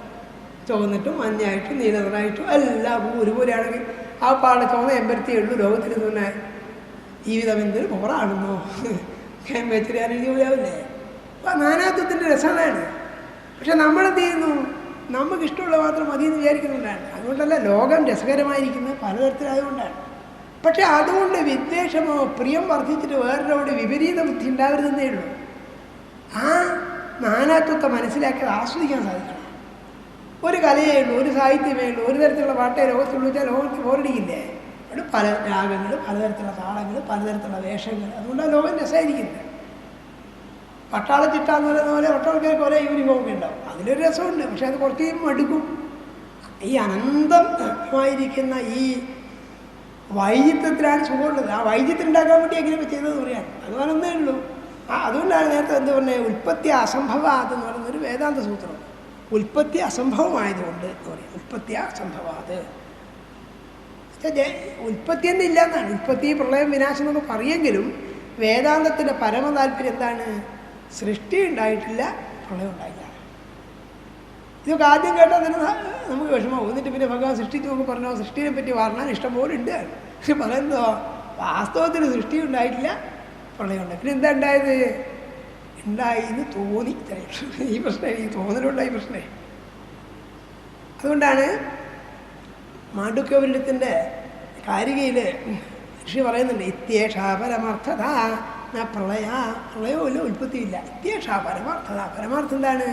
പ്രളയം ഉണ്ടായിട്ടില്ല, സൃഷ്ടി ഉണ്ടായില്ല. അതാണ് പരമാർത്ഥം. ഉണ്ട് തോന്നുന്നു. തോന്നൽ പ്രശ്നമാണ്. തോന്നിയോണ്ടാണ് ഇതൊക്കെ ഉണ്ടാവുന്നത്. തോന്നൽ യഥാർത്ഥം ചിലപ്പോൾ ചില ബുദ്ധിമുട്ടൊക്കെ ഉണ്ടാക്കും. തോന്നലുകൊണ്ട് ആ സുഖവും ഇത് പ്രിയമാണ് മറ്റത് അപ്രിയമാണ് തോന്നുന്നുണ്ടാണ്. ആ തോന്നലില്ലെങ്കിലോ ജീവിതം തന്നെ ബോറായി പോകും. കുഞ്ഞുണ്ണിമാടി രസമായിട്ട് പറയുന്നുണ്ട്, കേട്ടപ്പോൾ കാണാൻ തോന്നി, കണ്ടപ്പോൾ കെട്ടാൻ തോന്നി, കെട്ടി നോക്കിയപ്പോൾ കഷ്ടം പെട്ടുപോയെന്നും തോന്നി. ഇതൊരു കഷ്ടാദികളെ ശാസ്ത്രം പറയാണ്, തോന്നലാണെല്ലാം എന്നത് ആശ്വാസമെന്നും തോന്നി. ഈ അവസാനത്തെ തോന്നിയത് നമുക്ക് ഉണ്ടാവില്ല. ഞാൻ കഷ്ടത്തിലായി പോയി, ഞാൻ ഇങ്ങനായിപ്പോയില്ല, ഇങ്ങനെ തോന്നി, ഞാൻ കിട്ടിയെന്ന് വിചാരിച്ച് വിഷമിക്കുകയാണ്. ആ തോന്നലും എന്താണ്? ഒരു തോന്നലാണ് എന്ന് മനസ്സിലാക്കിയോ? ഒത്തിരിയുണ്ടല്ലേ, സുഖം തന്നെ. പറഞ്ഞ് ഇതിൽ ഭ്രമിച്ചു പോവാണ്. ഇങ്ങനത്തെ ഈ കാലമാണെന്നാണല്ലോ ഈശ്വര കിട്ടിയത് വിചാരിച്ച് വിഷമിക്കുന്ന സ്ത്രീകൾ. പുരുഷന്മാരും വിചാരിക്കുന്നു. ചിലാനത്തെ ഒരു തമാശ പറഞ്ഞു. ആശ്രമത്തിലാണ് ചെന്നപ്പോൾ ചെറിയ കുട്ടിയാണ്. കുട്ടിയോട് ചോദിച്ചു, എന്താ അച്ഛൻ്റെ പേരെന്ന് ചോദിച്ചു. അപ്പോൾ കുട്ടി പറഞ്ഞു കാലമാണെന്നാണ്. ഇങ്ങനെ പേരുണ്ടാവുക. അപ്പോൾ കുട്ടിയോട് ചോദിച്ചാൽ അല്ല അമ്മ എങ്ങനെയാണ് വിളിക്കാതെ? അമ്മ വിളിക്കുന്ന കേട്ടാണ് ഭർത്താവിനോട് സ്നേഹവും ബഹുമാനമൊക്കെ. അതുകൊണ്ട് കുട്ടി പറഞ്ഞതില്ല, അച്ഛൻ വിളിക്കുന്ന കേട്ടാണ് കുട്ടി മനസ്സിലാക്കിയത്. അതുപോലെ ഈ കാലമാടനാണ് കിട്ടിയെന്ന് വിചാരിക്കും. പക്ഷേ ഇതിന്ന് രക്ഷപ്പെടാനുള്ള വഴി എന്താണ്? കാലമാടനാന്നുള്ളൊരു തോന്നലാണ്. അത്രയേ ഉള്ളൂ. വേറെ സാധനമാണ്. അത്രയേ ഉള്ളൂ. പുലിയായിരിക്കുന്നതും പൂച്ചയായിരിക്കുന്നതും വിഷ്ണു തന്നെയാണെന്ന് പറഞ്ഞാൽ പിന്നെ വിഷമമുണ്ടാകും. പക്ഷെ പുലിയായ നാരായണനും വിഷ്ണുവായ നാരായണനും ഒക്കെ ഒരാൾ തന്നെയാണ്. പക്ഷെ എന്തിനാ ഇതിന് പുലിയെ ചെന്ന് കെട്ടിപ്പിടിച്ചാൽ പക്ഷെ അബദ്ധമാവുന്നേ ഉള്ളൂ. അതല്ലാന്നേ ഉള്ളൂ. അത്രയേ ഉള്ളൂ. പക്ഷെ അത്ര ഉണ്ട് താനും. അതുകൊണ്ട് തിരിച്ചും മറ്റും പറയണം. തോന്നലാണ്. തോന്നലാന്ന് പറഞ്ഞാൽ എന്താണ്? തോന്നലാണ് സുഖം മുഴുവൻ. ഇത് സുന്ദരമാണ് തോന്നുന്നു. ഇപ്പോൾ ഒരേ ആളെ പറ്റി പല വ്യക്തികൾ പറയുന്നത് ഇത് അത്യന്തം സുന്ദരിയാണെന്ന് ഒരാൾക്ക് തോന്നാം, അത്രയൊന്നും ഇല്ല എന്ന് വേറൊരാൾക്ക് തോന്നാം. ചിലക്ക് വിപരീത ബുദ്ധി ഉണ്ടാവും. ഒരേ വസ്തുവിനെ പറ്റിയാണ്. ഞാൻ പറയാം ചക്കേനെ പറ്റി പറഞ്ഞില്ലേ, ചക്കയെ പറ്റി ഇങ്ങനെ വിപരീത അഭിപ്രായം ഉണ്ടാവാം. ഇപ്പോൾ തോന്നൽ കൊണ്ടാണ് ലോകം മുഴുവൻ നിലനിൽക്കുന്നത് തന്നെ. ഒക്കെ എന്താണ്? ആരോപിതമാണ്. ആരോപണം കൊണ്ടാണ് ലോകം. ആരോപിക്കുക അതിലില്ലാത്ത വസ്തുക്കൾ ഉണ്ട് എന്ന് വിചാരിക്കുകയാണ്. സ്വഭാവസ്ഥമിതഞ്ചകൾ എന്നൊക്കെ പറഞ്ഞില്ലേ, സ്വഭാവത്തിലുണ്ടാകുന്നതാണ്, സ്വഭാവത്തിലാണ്. അവിടെ എന്തിനൊക്കെ പറഞ്ഞാൽ വെച്ചാൽ ഭഗവാനകത്ത് ഒന്നേ ഉള്ളൂ. പക്ഷെ എന്തായിരിക്കുന്നു? നാലായിട്ട് വ്യവഹങ്ങളായിട്ട് വാസുദേവനായിട്ടും സംഘർഷനായിട്ടും പ്രത്യുമ്നായ അനിരുദ്ധനായി തീരും. അദ്ദേഹത്തെ വർണ്ണിക്കുക പിന്നെ ചെയ്യുന്നത്. അങ്ങനെയുള്ള ഭഗവാൻ നമസ്കാരം. ഇതാദ്യം മനസ്സിലാക്കി കഴിഞ്ഞാൽ സംഗതി അത്രയേ ഉള്ളൂ. എന്താണ് പറയുന്നത്? ഈ വ്യൂഹങ്ങളെ കൊണ്ട് അറിയുന്നതിനെ പറ്റി പറയാണ്. സംഘർഷണായ സൂക്ഷ്മായ ദുരന്തായ അന്തകായ നമോ വിശ്വപ്രബോധായ പ്രത്യുമ്നായ അന്തരാത്മനെ. അതല്ല, സംഘർഷണായ സൂക്ഷ്മായ ദുരന്തായ അന്തകായ നമോ വിശ്വപ്രബോധായ പ്രദ്യുമ്നായ അന്തരാത്മനെ. ഈ സുബ്രഹ്മണ്യത്തിന് വേണ്ടി തർജ്ജമ കേൾപ്പിക്കാം. അനന്തനന്തകൻ സൂക്ഷ്മൻ സംഘർഷനെ മുമ്പിടാം, ജ്ഞാനസ്വരൂപൻ സർവാന്തരസ്ഥൻ പ്രദ്യുമ്നെ തൊഴാം. ഇത് എളുപ്പത്തിൽ പറഞ്ഞു കഴിഞ്ഞാൽ അപ്പോൾ എന്തൊക്കെയാണ് പറയുന്നത്? സംഘർഷനായ സംഘർഷനായിക്കൊണ്ട് നമസ്കാരം.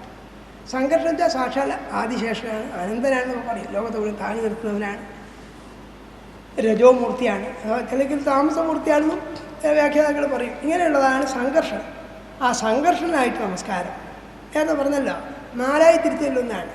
അതിൽ ശങ്കരാചാര്യ ബ്രഹ്മസൂത്രത്തിൻ്റെ ഭാഷ്യത്തിൽ ഇങ്ങനെ പറയുന്നുണ്ട്. എന്താണ്? വാസുദേവോ നാമ പരമാത്മാ, സംഘർഷണോ നാമ ജീവ, പ്രദ്യുമ്നോ നാമ മന, അനിരുദ്ധോ നാമ അഹങ്കാര എന്ന് ബ്രഹ്മസൂത്ര ഭാഷ്യത്തിൽ പറഞ്ഞിട്ടുണ്ട്. അതായത് വാസുദേവൻ എന്ന് പറയുന്നതാണ് പരമാത്മാവ്, അതാണ് നിത്യശാശ്വത സത്യമായിരിക്കുന്നത്. അതിൽ നിന്ന് സംഘർഷണം എന്ന് പറയുന്നത് ജീവനാണ്, ജീവസ്വരൂപിയായിരിക്കുന്ന അഹങ്കാരം ഒരു സ്വരൂപമാണ്. അതാണ് സംഘർഷണം. ആ സംഘർഷണ നമസ്കാരം ഭഗവാൻ അനന്തമൂർത്തിയാണ്. അത് ഭാഗവത്തിലെ 5ാം സ്കന്ധത്തിൽ ഓരോരോ ഭൂവിഭാഗങ്ങളെ വർണ്ണിക്കുമ്പോൾ കാണാം. സംഘർഷണം സ്തുതിച്ചു കാണുന്നില്ല, ഓർമ്മാവതാരം സ്തുതിച്ചു. ഇനി പറയാൻ പോകുന്ന ഭാഗങ്ങളൊക്കെ ഭാഗവത്തിൽ 5ാം സ്കന്ധത്തിൽ വീണ്ടും പറയും, വേറെ തരത്തിൽ പറയും. അവിടെ 7 ദ്വീപുകൾ വർണ്ണിക്കുമ്പോൾ ആദ്യത്തിൽ ജംബുദ്വീപിനെ 9 വിഭാഗങ്ങളാക്കി വർണ്ണിച്ചിട്ട് ഭഗവാന്റെ തന്നെ 9 തരത്തിലുള്ള അവതാര സ്വരൂപങ്ങളെ വർണ്ണിച്ചു. പിന്നീടുള്ള 6 ഭൂഖണ്ഡങ്ങളിൽ വർണ്ണിക്കുന്ന ആരാണ്? അഗ്നി, സൂര്യൻ, വായു, ജലം, ബ്രഹ്മൻ, ഇതൊക്കെ വർണ്ണിക്കുകയാണ്. അതിനെ എവിടെയും പറയുന്ന വാസ്തവത്തിൽ വേറെ തരത്തിൽ പറയുന്നതാണ്. എന്തിനായി പറയുന്നതൊക്കെ? ഈ 10 ശ്ലോകങ്ങളെ കൊണ്ട് ചെയ്യുന്നത് ഭഗവാൻ സർവസ്വരൂപിയാണ് എന്ന് സമർത്ഥിക്കുക. നേരെ പറഞ്ഞില്ലേ, സർവസ്മാത്മനേന്ന് പറഞ്ഞില്ലേ, അതിൻ്റെ വിശദീകരണം മാത്രമായതല്ല, സർവാത്മാവാണ് എന്ന് പറയാൻ വേണ്ടിയിട്ടാണ്. ഇപ്പോൾ സംഘർഷനായിരിക്കുന്നു, പ്രദ്യുമ്നായിരിക്കും, അനിരുദ്ധനായിരിക്കുന്നു അവിടെ നിന്നാണ്. നേരത്തെ എന്ത് പറഞ്ഞു? ഭൂതങ്ങളും ഇന്ദ്രിയങ്ങളും അവിടെ നിന്നാണ് പറഞ്ഞു. ഇനി പറയാൻ പോകുന്നത് സൂര്യനും ചന്ദ്രനും അവിടെ നിന്നാണ്, ജലം അവിടെ നിന്നാണ്, അഗ്നി അവിടെ നിന്നാണെന്ന് പറയാൻ ഇതൊക്കെ തന്നെ പറയുന്നുണ്ടോ? അത് രസമായിട്ട് വേറെ പറയുന്നേ ഉള്ളൂ. ഇപ്പോൾ കേവലം ജ്ഞാനമൂർത്തിയായിരിക്കുന്ന വാസുദേവൻ എന്ന തത്വമാണ് പരമപ്രധാനമായിരിക്കുന്ന അടിസ്ഥാന സത്യം. പക്ഷെ അതെന്ത് ചെയ്തു? 4ആക്കി തിരിച്ചിട്ട് സംഘർഷനായ സംഘർഷണ നമസ്കാരം എന്ന് പറയാം. ഈ സംഘർഷണം ആരാണ്? ജീവനാണ് വ്യാഖ്യാതാക്കൾ പറയുന്നുണ്ട്. അപ്പോൾ അതിനെപ്പറ്റി പറയാൻ വേണ്ടിയിട്ടാണ് ഈ പറഞ്ഞത്. അപ്പോൾ അത് ഓരോന്നോരോന്നായിട്ട് നമുക്ക് നോക്കാം. അനന്തായ അന്തകായത, അന്തകം സംഘർഷമൂർത്തിയാണ്. അവസാനത്തെ പ്രളയകാലത്ത് സംഘർഷണ മുഖാനലാണെന്നൊക്കെ പറഞ്ഞില്ലേ, സംഘർഷൻ്റെ വായു പുറപ്പെടുന്നത് വിഷക്കാറ്റിലാണ് ഈ ലോകം മുഴുവൻ ദഹിച്ചു പോകാൻ പോകുന്നുണ്ടെന്ന് പറഞ്ഞത്. ഒക്കെ ഭാഗവതന്നെ കാണാം, 12ാം സ്കന്ധത്തിലൊക്കെ കാണാം. അപ്പോൾ സംഘർഷമൂർത്തി എന്താണ്? അന്തകനാണെന്ന് പറയാം. അതിന് വേണ്ടിയിട്ടാണ് അവിടെ പറഞ്ഞത്.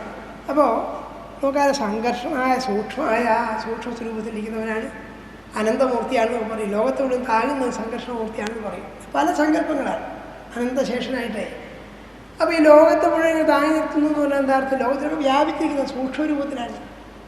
ഇപ്പോൾ ഈ അനേകായിരം ഗോളങ്ങളൊക്കെ പരസ്പരം ഇടിച്ച് തകരാതെ അതാത് സ്ഥലങ്ങളിൽ നിൽക്കുന്നത് കൊണ്ടാണ്, ഈ ആകർഷണ ശക്തി കൊണ്ടാണെന്ന് പറയും ശാസ്ത്രം. ഈ ആകർഷണം സൂക്ഷ്മമാണ്, കാണാൻ പറ്റുന്നതല്ല. അതുകൊണ്ടാണ് അനന്തനാഗമാണ് താങ്ങുന്നത്. അനന്തമായിരിക്കുന്ന ശക്തിയാണ്, പക്ഷെ സൂക്ഷ്മമാണ്. അത് കാണിക്കാനാണ് എന്ത് പറഞ്ഞത്? സംഘർഷമായ സൂക്ഷ്മമായ ലോകത്തെ മുഴുവൻ താങ്ങുന്നതാണ്. വെറും കഥയായിട്ട് നോക്കിയാൽ ഒരു പാമ്പിൻ്റെ തലയിൽ ഈ ഭൂഗോളം മുഴുവൻ നിൽക്കുന്നത് പോലെ ഈ ശുദ്ധ വിഡിത്തം ഇതൊക്കെയാണോ കഷ്ടപ്പെട്ട് പഠിക്കുന്നത് തോന്നില്ലേ? അതിൻ്റെ അർത്ഥം ഇതാണ്, സൂക്ഷ്മമാണ് ഈ ആകർഷണയ്ക്ക്. ആകർഷണം എവിടെയുള്ളത് പറയണോ, സർവ്വവ്യാപകമാണ്. അതാണ് ഭാഗവത്തെ ഇളാവറത്തെ സ്തുതിക്കുമ്പോൾ പറയുന്നില്ലേ, സംഘർഷമൂർത്തി അങ്ങ് നമസ്കാരം, അങ്ങ് ഈ ലോകത്തിൻ്റെ ഭാരം മുഴുവൻ എങ്ങനെ ചെയ്യുന്നു, സർപ്പിഷ കടുകമ്മണി പോലെ ധരിക്കുന്നു എന്ന് അവിടെ സ്തുതിക്കും. പഞ്ചമത്ത് കാണാം. അതായത് നമ്മുടെ തലയിൽ ഒരു ചെറിയ കടുകിൻ്റെ മണി കൊണ്ടിട്ടാൽ നമ്മൾ അറിയുന്നില്ല. ഒരാൾ പറയുന്നൊരു കടുകിൻ്റെ മണി തലയിലിട്ടു, ഞാൻ അറിയോ, അത് നിസ്സാരാർത്ഥം. അതുപോലെയാണെങ്കിൽ ലോകത്തിൻ്റെ ഭാരം വഹിക്കുന്നത് പറയുന്നത്. ലോകത്തിന് മുഴുവൻ ഭാരം വഹിക്കുന്നവരാണ് സംഘർഷമൂർത്തിയാണ്. എത്ര നിസ്സാരമായിട്ടാണ് എന്ന് പറയുന്നുണ്ട് അവിടെ. നമുക്കാണെങ്കിൽ ആകപ്പാട് ഒരു ഭാര്യയും 2 മക്കളുണ്ടാവും. എന്നാൽ തന്നെ ഈശ്വര ഞാനായിട്ട് അതൊക്കെ കൊണ്ടു നടക്കുന്നത് എന്താ എൻ്റെ പ്രാരബ്ധം എന്ന് പറയുന്നില്ല. ആളിന് ആകപ്പാട് ഓട്ടോറിക്ഷയ്ക്കൊള്ളൊന്നും ആളില്ല ഇപ്പോൾ വീടില്ലേ. പണ്ടൊക്കെ അല്ല, അങ്ങനെയല്ല നോക്കാം. ഇതന്നെ കൊണ്ടുനടക്കാനാവുന്നില്ല. എന്നിട്ടാണ് ക്ഷീണിച്ച് വേർത്ത് വലിച്ച് ഞാനായിട്ട് അതൊക്കെ ചെയ്ത് ഒരാൾ എന്ത് ചെയ്യും, എല്ലാവരും ഒക്കെ ചെയ്യുന്നുണ്ട്. പക്ഷെ നമ്മൾ വിചാരിക്കുന്നതാണ് ഞാനായിട്ട് അത് കൊണ്ട് നടക്കുന്നത്. ഞാൻ ഈ കുട്ടികളൊക്കെ പെറ്റ് പോച്ച് എന്ത് പോച്ച് ജീവജാലങ്ങളൊക്കെ തനിയെ എനിക്കും ചെയ്യും. മനുഷ്യനെ ശീലിപ്പിച്ചുകൊണ്ടേ ഉള്ളൂ. ലോകത്ത് വേറെ ഏതെങ്കിലും ജീവികൾ മക്കളൊക്കെ തട്ടി നടക്കുന്നുണ്ടോ? എന്താ ചെയ്യുന്നുണ്ടോ? 10-14 വയസ്സായ മക്കളെ പറ്റി ഉൾക്കണ്ടപ്പെടുന്നുണ്ടോ? അത് സ്വാഭാവികമാണ്, പ്രകൃതി അതിന് സംരക്ഷണം. പക്ഷെ നമ്മളങ്ങനെ ശീലിപ്പിച്ചിട്ട് ലാളിച്ച് പോറ്റി കൊണ്ടെന്ത് ചെയ്യുന്നു, നമ്മളെ കുട്ടികളൊക്കെ വളരെ ദുർബലന്മാർ. സ്വതേ തന്നെ മനുഷ്യന് ദുർബലനും വിഡ്ഢിയാണ്, വസ്തു ചെയ്യാൻ കഴിയില്ല. 4-5 മാസം വരെ വായും പൊടിച്ച് കരയാന്നില്ലാണ്ട് ഒന്നിനും കൊള്ളില്ല. പക്ഷേ വസ്തു സാധിക്കില്ല മനുഷ്യനെ. എന്നിട്ടും വലുതായി വരുമ്പോൾ അഭിമാനം എന്താണ്, അഭിമാനം ഞാനുള്ള അഭിമാനം വർത്തിക്കുക. അത് അത്ഭുതമേ. ബാക്കി ഏത് ജീവിക്കും അത് സ്വന്തം കാര്യം ചെയ്യാനറിയാം. പൂച്ച കണ്ണു തുറക്കാൻ ദിവസം എടുക്കുന്നില്ല. കണ്ണു തുറന്നു കഴിഞ്ഞാലോ നടക്കാനോ ഭക്ഷിക്കാനോ സ്വയം ചെയ്തോളൂ. പൂച്ചയ്ക്ക് വെള്ളം തൊടുന്ന അതിനെ ഇഷ്ടമല്ല. പക്ഷെ വെള്ളം ഇട്ടാൽ അതിനെ നീന്തിക്കോളും. നമ്മളാണ് എത്ര കഷ്ടപ്പെടുന്നത്. മനുഷ്യന് പലതും ചെയ്യാൻ സാധിക്കില്ല. എന്നാലും വലുതായി കഴിഞ്ഞാൽ 10-12 വയസ്സായി കഴിഞ്ഞാൽ കൗമാരത്തിലെത്തുമ്പോൾ ഞാനുള്ള അഭിമാനം ഇങ്ങനെ വർദ്ധിക്കും. അച്ഛനന്മാർക്ക് വിവരമില്ല, അതുകൊണ്ടാണ് ഒരു പോറ്റി കൊണ്ടുവന്നത്. അതുകൊണ്ട് എനിക്ക് അവരോട് സ്വാതന്ത്ര്യം. എന്തൊരു അത്ഭുതം നോക്കും. ആയിരക്കണക്കിന് വിജ്ഞാന ശാഖകൾ ലോകത്തുള്ള ഏതെങ്കിലും ഒന്നിലെ ഏതെങ്കിലും 2 അക്ഷരമുള്ള ബിരുദം കിട്ടിക്കഴിയുമ്പോൾ ഞാനൊക്കെ പഠിച്ചു എന്ന് വിചാരിക്കാൻ. ഇതൊക്കെ ആലോചിക്കുമ്പോൾ ഇതിനൊക്കെ രസം. ഭഗവാനാകട്ടെ എന്ത് ചെയ്യുന്നു, ഈ ജ്ഞാനവിജ്ഞാനം ലോകത്തെ നമ്മൾ താങ്ങി നിർത്തണം, സംഘർഷണമായിട്ട് താങ്ങി നിർത്തുകയാണ്. ഏതുപോലെ ഈ കടുകമ്മണീൻ്റെ ഭാരം പോലെ നിസ്സാരമായിട്ടാണ് ചെയ്യുന്നത്. വളരെ നിസ്സാരമായിട്ടാണ് ഒക്കെ അവിടെ പറയും. ഇവിടെ പറഞ്ഞാൽ അതൊക്കെയാണ് സംഘർഷമൂർത്തി. അപ്പം അധികം പറയുന്നില്ല. സംഘർഷണമായ സൂക്ഷ്മമായ ദുരന്തായ അന്തകായത. പിന്നെ അന്തകനുമാണ്. നേരെ പറഞ്ഞ സംഘർഷണ മുഖാനില്ലാത്തത് ഭാഗവത്തിനെ കാണാം. സംഘർഷൻ്റെ മുഖത്തുണ്ടാകുന്ന വിഷക്കാറ്റ് കൊണ്ട് പ്രളയകാലത്ത് അഗ്നിജ്വാലകളുണ്ടായിട്ട് ലോകം മുഴുവൻ ദഹിച്ചു പോകുന്നു എന്ന് പറഞ്ഞിട്ടുണ്ട്. അതുകൊണ്ടാണ് ഇവിടെ അന്തകായാണ്. അപ്പോൾ ചെറിയൊരു സംശയം ഉണ്ടാകും. നമുക്ക് നേരത്തെ പറഞ്ഞ പോലെ പലതരത്തിൽ വിചാരിക്കുന്നതുകൊണ്ട് ഉൽപ്പത്തി ഉണ്ടായി, സംരക്ഷണം ഉണ്ടായത് കേട്ടാൽ നമുക്ക് സന്തോഷമാണ്. അന്തകനാണ് അയ്യ അങ്ങനെ ചെയ്യാൻ പാടുണ്ടോ അതുപോലെ. അതുകൊണ്ടാണ് പരമശിവനെ പറ്റി ചിലക്ക് ഈ കഷ്ടപ്പെട്ട് ബ്രഹ്മാവ് ഉണ്ടാക്കി ഇയാൾ നശിപ്പിച്ച് കളയാന്ന് നല്ല ഇയാൾ സ്തുതിക്കാൻ പറ്റുമോ തോന്നുകയാണ്. ഇവിടെ എന്ത് മനസ്സിലാക്കേണ്ടത്, സൃഷ്ടി പോലെ തന്നെ പ്രധാനമുള്ളതാണ് എന്ത് സംഹാരവും. സംഹാരം ഇല്ലെങ്കിൽ സൃഷ്ടിയില്ല. വാസ്തവത്തിനെ നമ്മളൊക്കെ ചെയ്തുകൊണ്ടിരിക്കുന്നതാണ്. സൃഷ്ടി സുഖമാണ്, വളർച്ച സുഖമാണ്, നാശം സുഖമില്ലാത്തതാണ് തോന്നുന്നത്. വേണ്ടത്ര ആലോചിക്കാത്തതുകൊണ്ടാണ്. നാശം ഒരു സുഖമാണ് വാസ്തവത്തിലെ. എല്ലാ വസ്തുക്കളും ഉള്ള സ്ഥിതിയിൽ അതേപോലെ നിലനിന്ന ലോകത്തിൻ്റെ സ്ഥിതി എന്താണ്? ലോകം നിലനിൽക്കില്ല. കുറേ നാശം ആവശ്യമാണ്.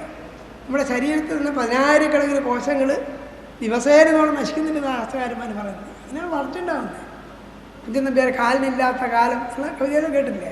അത് വായിച്ചു നോക്കിയാൽ അറിയാം. ഒരാൾ മരിക്കില്ല. മരണത്തെ പറ്റി നമുക്ക് ദുഃഖമൊക്കെ ഉണ്ട്. പക്ഷെ ആരും മരിക്കില്ല എന്ന് വന്ന് നോക്കിയാൽ അറിയാം വിവരം. നമ്മളിവിടെ ജീവിക്കുകയും ചെയ്തു. 2 തരത്തിൽ ചിന്തിക്കാം. നമ്മളിവിടെ ജീവിച്ചു ഓരെല്ലാവരും മരിച്ചു പോയി വെച്ചാൽ നല്ല സുഖം ഉണ്ടാവും. നമുക്ക് പരിചയമുള്ള ഒരു ലോകത്ത് ഒരൊറ്റ ആളുണ്ടാവില്ല. നമ്മൾ 50,000 കൊല്ലം ജീവിക്കുന്നതായിരിക്കും. ഇത്ര ഭീകരമായിട്ട് എന്തെങ്കിലും ഉണ്ടോ? ഇപ്പോൾ ആ 10 കൊല്ലം കഷ്ടം ജീവിക്കുകയും വേണ്ട. ഒന്നിൽ തന്നെ മടുത്തു വെച്ചിട്ടാ പോയാൽ മതി എന്ന് തോന്നുന്നു ഒരാളെ. അപ്പം മരിക്കുന്നില്ലാത്ത വലിയ കഷ്ടമല്ലേ? വളരെ വിഷമാണ്. 10-100 വൃദ്ധരുണ്ട് കൂനിക്കൂടി ഇരിക്കുന്നു എന്നൊക്കെ ചില പേര് എഴുതിയില്ലേ? 10 പറയുടെ കഞ്ഞി വെച്ചാൽ പോലും ഓരോ പറ്റു കൊടുക്കാനില്ല എന്നാണ്. ഇങ്ങനെയൊക്കെ ആൾ വിഷമാണ്. നമ്മൾ സങ്കല്പിച്ച് നോക്കുക. നമ്മളെ മരിച്ചു പോയ പൂർവ്വീയന്മാരൊക്കെ ഒരു ദിവസം രാവിലെ ഇങ്ങോട്ട് തന്നെ വന്നു വെച്ചാൽ നമുക്ക് ഭയാവാൻ തുടങ്ങും. ഈശ്വര മരിക്കുമ്പോൾ സങ്കടമായിപ്പോൾ എന്നെ വിട്ടു പോയിക്കളന്നില്ലോ സങ്കടപ്പെടുകയും ചെയ്യും. പക്ഷെ 2 പേര് തിരിച്ചു വന്നാലോ നമുക്കെൻ്റെ ബേജാറോ ഈശ്വര അയ്യോ വരട്ടാതെ ഭീകരമാണ്. ഇവർക്ക് തിരിച്ചു വന്നാലേ ഭീകരമോ. പണ്ടേയുള്ളവർ പോട്ടെ, നമ്മളൊരു 10 തലമുറ മുമ്പുള്ള അച്ഛൻ്റെ അമ്മേൻ്റെ ഒക്കെ അച്ഛന്മാരും മുത്തച്ഛന്മാരും പിതാമഹന്മാർക്ക് തിരിച്ചു വന്നാൽ വലിയ സന്തോഷമുണ്ടാവോ? ആ പണി കിട്ടി തൽക്കാലമൊക്കെ രസമൊന്നേ ഉള്ളൂ. ഭീകരമാണ്. അപ്പോൾ സൃഷ്ടി വളരെ പ്രധാനമാണ്. സംഹാരവും നമ്മളൊക്കെ ചെയ്യുന്നുണ്ട്. ഈ പ്രസംഗം നേരിടുക രസാതൊക്കെ പറയും. മറ്റേ ഒരു 46 മണിക്കൂർ പറഞ്ഞുകൊണ്ടിരുന്നാലോ ഭാവി ആവുന്നില്ലേ ഈശ്വരൻ നിർത്തൂല ഇയാൾ പോവുക. സുഖം ഉണ്ടാവുക. സംഗീതമായാലും നൃത്തമായാലും എന്തും അങ്ങനെയാണ്. ഒരു പരിധി കഴിയുമ്പോൾ എന്താണ്, പരിധി കഴിഞ്ഞിട്ട് നീണ്ടാൽ ഒക്കെ അങ്ങനെയാണ്. നമ്മളിപ്പോൾ ഇവിടെ പിന്നെ പന്തലില്ലാത്തതുകൊണ്ടാണ്. ആദ്യം പന്തൽ കെട്ടി കഷ്ടപ്പെട്ട് കെട്ടിയല്ലേ ഞാൻ വെച്ചിട്ടാ അത് കഴിഞ്ഞാൽ അഴിച്ചു കളയും. ഒരു ദുഃഖം തോന്നേണ്ട ആവശ്യമുണ്ടോ? ഓരോന്നും കൃതാർത്ഥമായി കഴിഞ്ഞാൽ അതില്ല, സ്വാഭാവികമാണ്. അപ്പം ഇങ്ങനെ സൃഷ്ടി സ്ഥിതി സംഹാരം എന്നുള്ള നിരന്തരമായ ഒരു ഒഴുക്കാണ്. അതില്ലെങ്കിൽ ആ വിഷമം. നമ്മുടെ ശരീരം അങ്ങനെയാണ്. കുട്ടിയായിരിക്കും പല്ലുണ്ടായതിന് വളരെ മാർദ്ദവമായ ശരീരമാണ്. പിന്നെ പല്ലുണ്ടായി ഒടിയൊക്കെ മുളച്ചു പോകുന്നു, ശരീരം ദൃഢമായി തീർന്നു. യൗവനായപ്പോൾ വലിയ സന്തോഷമായി. ഇത് സുഖമുള്ള ഏർപ്പാടാണ്. ഇത് മതിയെന്ന് പറഞ്ഞാൽ ആട് നിൽക്കുമോ? നിൽക്കില്ല. പിന്നെ അത് വളർന്നുകൊണ്ടിരിക്കും.